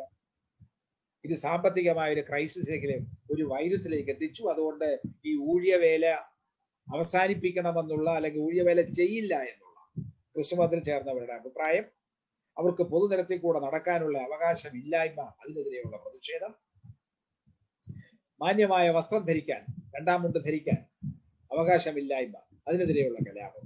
ഇത്തരത്തിൽ ഇന്നത്തെ രൂപത്തിൽ പറഞ്ഞ ചില സിവിക് റൈറ്റ്സ്, പൗരാവകാശങ്ങൾ, ആ പൗരാവകാശങ്ങൾക്കെതിരെയുള്ള, പൗരാവകാശങ്ങൾ സ്ഥാപിക്കുന്നതിന് വേണ്ടിയുള്ള കലാപമാണ് ചാന്നാർ ലഹള. അത് തിരുവിതാംകൂറിൽ, പ്രത്യേകിച്ച് തെക്കൻ തിരുവിതാംകൂറിലെ 4-5 താലൂക്കുകൾ, ഇന്ന് കന്യാകുമാരി ജില്ലയിൽ അകപ്പെട്ടിരിക്കുന്ന തോവാള, അഗസ്തീശ്വരം, കൽക്കുളം, വിളവങ്കോട്, തിരുവനന്തപുരം ജില്ലയുടെ തെക്കൻ താലൂക്കായ നെയ്യാറ്റിൻകര, ഈ 5 താലൂക്കുകളിൽ വ്യാപകമായ കലാപങ്ങൾ ഉണ്ടായി അരനൂറ്റാണ്ട് കൊണ്ട്. അതിനെയാണ് പൊതുവിൽ ചാന്നാർ ലഹള എന്ന് പറയുന്നത്. അപ്പൊ ഈ ചാന്നാർ ലഹളയുടെ പിന്നിൽ ചില സാമ്പത്തികമായ ഇടപെടലുകളുണ്ട്, സാമൂഹ്യമായ ഇടപെടലുകളുണ്ട്. ക്രിസ്തുമതം എന്നൊരു ദർശനം എന്നുള്ള നിലയ്ക്ക് ഈ സാമൂഹ്യ മാറ്റത്തിന്റെ ചാലക ശക്തിയായിട്ട് പ്രവർത്തിക്കുന്നു. an instrument of change എന്നൊക്കെ ഇംഗ്ലീഷിൽ പറയുമല്ലോ. മാറ്റത്തിന്റെ ഒരു ഉപകരണമായി, അൺകോൺഷ്യസ് ഇൻസ്ട്രുമെന്റ് ഓഫ് ചേഞ്ച്, മാറ്റത്തിന്റെ അബോധപൂർവമായ ഉപകരണം എന്ന നിലയ്ക്കൊക്കെ ക്രിസ്തു സഭ വരുന്നു. ഇപ്പോൾ ദർശനം എന്നുള്ള നിലയ്ക്ക് തിരുവിതാംകൂറിൽ നിന്ന് പരമ്പരാഗതമായ ധർമ്മശാസ്ത്രം എന്ന് പറയുന്ന ദർശനത്തിന് വിരുദ്ധം. അപ്പൊ 2 ദർശനങ്ങൾ തമ്മിലുള്ള ഏറ്റുമുട്ടലാണ് എന്ന് പറയാം. ദാർശനികമായി, സൈദ്ധാന്തികമായി, തത്വശാസ്ത്രപരമായി 2 ദർശനങ്ങൾ തമ്മിൽ ഏറ്റുമുട്ടും. ദൈവത്തിന് മുമ്പിൽ എല്ലാവരും തുല്യരാണെന്ന് പറഞ്ഞ ക്രിസ്തുമതം മുന്നോട്ട് വയ്ക്കുന്ന ദർശനവും, തുല്യതയുടെ ദർശനവും, പരമ്പരാഗതമായ മൂല്യവ്യവസ്ഥയിൽ ശ്രേണീബദ്ധമായ ജാതി വ്യവസ്ഥയാണ്. അതിൽ മേലാളന്മാർക്ക് മാത്രമേ, സവർണന്മാർക്ക് മാത്രമേ സമ്പത്തിനും അധികാരത്തിനും അവകാശമുള്ളൂ എന്നും മഹാഭൂരിപക്ഷം വരുന്ന അവർണർക്കും അവകാശമില്ല എന്നും പറയുന്ന ഒരു മൂല്യം, ഒരു ദർശനം. ഇത് തമ്മിലുള്ള സംഘർഷം. അപ്പോൾ ഒരു സംഘർഷം സൈദ്ധാന്തികമാണ്, ദാർശനികമാണ്, തത്വശാസ്ത്രപരമാണ്. മറ്റൊന്ന് സാമ്പത്തികം. ഊഴിയവേല ചെയ്യില്ല, ചെയ്യണം. പള്ളിയിൽ ചേർന്ന ഊഴിയവേല ചെയ്യേണ്ട. അപ്പൊ ആഴ്ച ഒരു ദിവസം ഊഴി, അതുകൊണ്ട് കൂടുതൽ ആൾക്കാർ പള്ളിയിലേക്ക് പോകുന്നു. അവർക്ക് മനുഷ്യരെന്നുള്ള ഒരു അംഗീകാരം കിട്ടുന്നു. അവർക്ക് വസ്ത്രം ധരിക്കാനുള്ള സ്വാതന്ത്ര്യം കൊടുക്കുന്നു. വ്യക്തിശുദ്ധിയും വസ്ത്രശുദ്ധിയും വരുത്തണമെന്നുള്ള ബോധമുണ്ടാകും. അപ്പോ 2 വ്യവസ്ഥകൾ തമ്മിലുള്ള ഏറ്റുമുട്ടലായി ചാന്നാർ കലാപം വരുന്നു. അതിന്റെ വിശദാംശങ്ങളിലേക്ക് നമുക്ക് അടുത്ത ക്ലാസ്സിൽ നാളെ പോകാം എന്ന് പറഞ്ഞുകൊണ്ട് ഇന്നത്തെ ക്ലാസ് ഞാൻ അവസാനിപ്പിക്കുകയാണ്. ഈ പോവുകയാണെങ്കിൽ ഞാൻ പ്രഖ്യാപിച്ചതുപോലെ, നേരത്തെ അറിയിച്ചതുപോലെ, നാളത്തെ ക്ലാസ്സോടുകൂടി കേരള ചരിത്രം തീരുകയില്ല. അത് തുടരേണ്ടതായി വരും എന്നെനിക്ക് തോന്നുന്നു. അത് തുടരാം എന്നാണ് എൻ്റെ അഭിപ്രായം. നാളെയും മറ്റന്നാളും കൂടെ അതിലേക്ക് വേണ്ടി വരുമെന്നാണ് തോന്നുന്നത്. മറ്റന്നാളെന്ന് വെച്ചാൽ നവംബർ 12 അന്ന് നമ്മൾ വേറൊരു പ്രഭാഷണം പറഞ്ഞിട്ടുണ്ട്. കാരണം ക്ഷേത്രപ്രവേശന വിളംബരം 1936 നവംബർ 12 രാജാവ് പ്രഖ്യാപിച്ചത്. അതിന്റെ വാർഷികമാണ് നാളെ വരുന്നത്. അപ്പൊ അതുകൊണ്ട് അന്ന് നടത്തുന്ന പ്രഭാഷണം ഈ ക്ഷേത്രപ്രവേശന വിളംബരവുമായി ബന്ധപ്പെട്ടായിരിക്കും. പക്ഷെ നാളത്തെ ക്ലാസ് കഴിയുമ്പോഴേക്കും നമുക്ക് ക്ഷേത്രത്തിൽ കയറാനുള്ള അവസ്ഥ ഞാൻ ഉണ്ടാക്കും. ക്ഷേത്രപ്രവേശനം എന്തുകൊണ്ട് അനിവാര്യമായി എന്നുള്ളത് നാളത്തെ പ്രഭാഷണം കഴിയുമ്പോഴേക്കും ഉണ്ട്. അതുകൊണ്ട് അതിന്റെ തുടർച്ചയായിട്ട് നമുക്ക് മറ്റന്നാൾ ക്ഷേത്രപ്രവേശന വിളംബരത്തെ കുറിച്ച് സംസാരിക്കാമെന്നുള്ള ഒരു അഭിപ്രായത്തോടുകൂടി, ഉറപ്പോടുകൂടി എല്ലാവർക്കും ഒരു ശുഭരാത്രി നേർന്നുകൊണ്ട് ഞാൻ അവസാനിപ്പിക്കുന്നു. നന്ദി, നമസ്കാരം.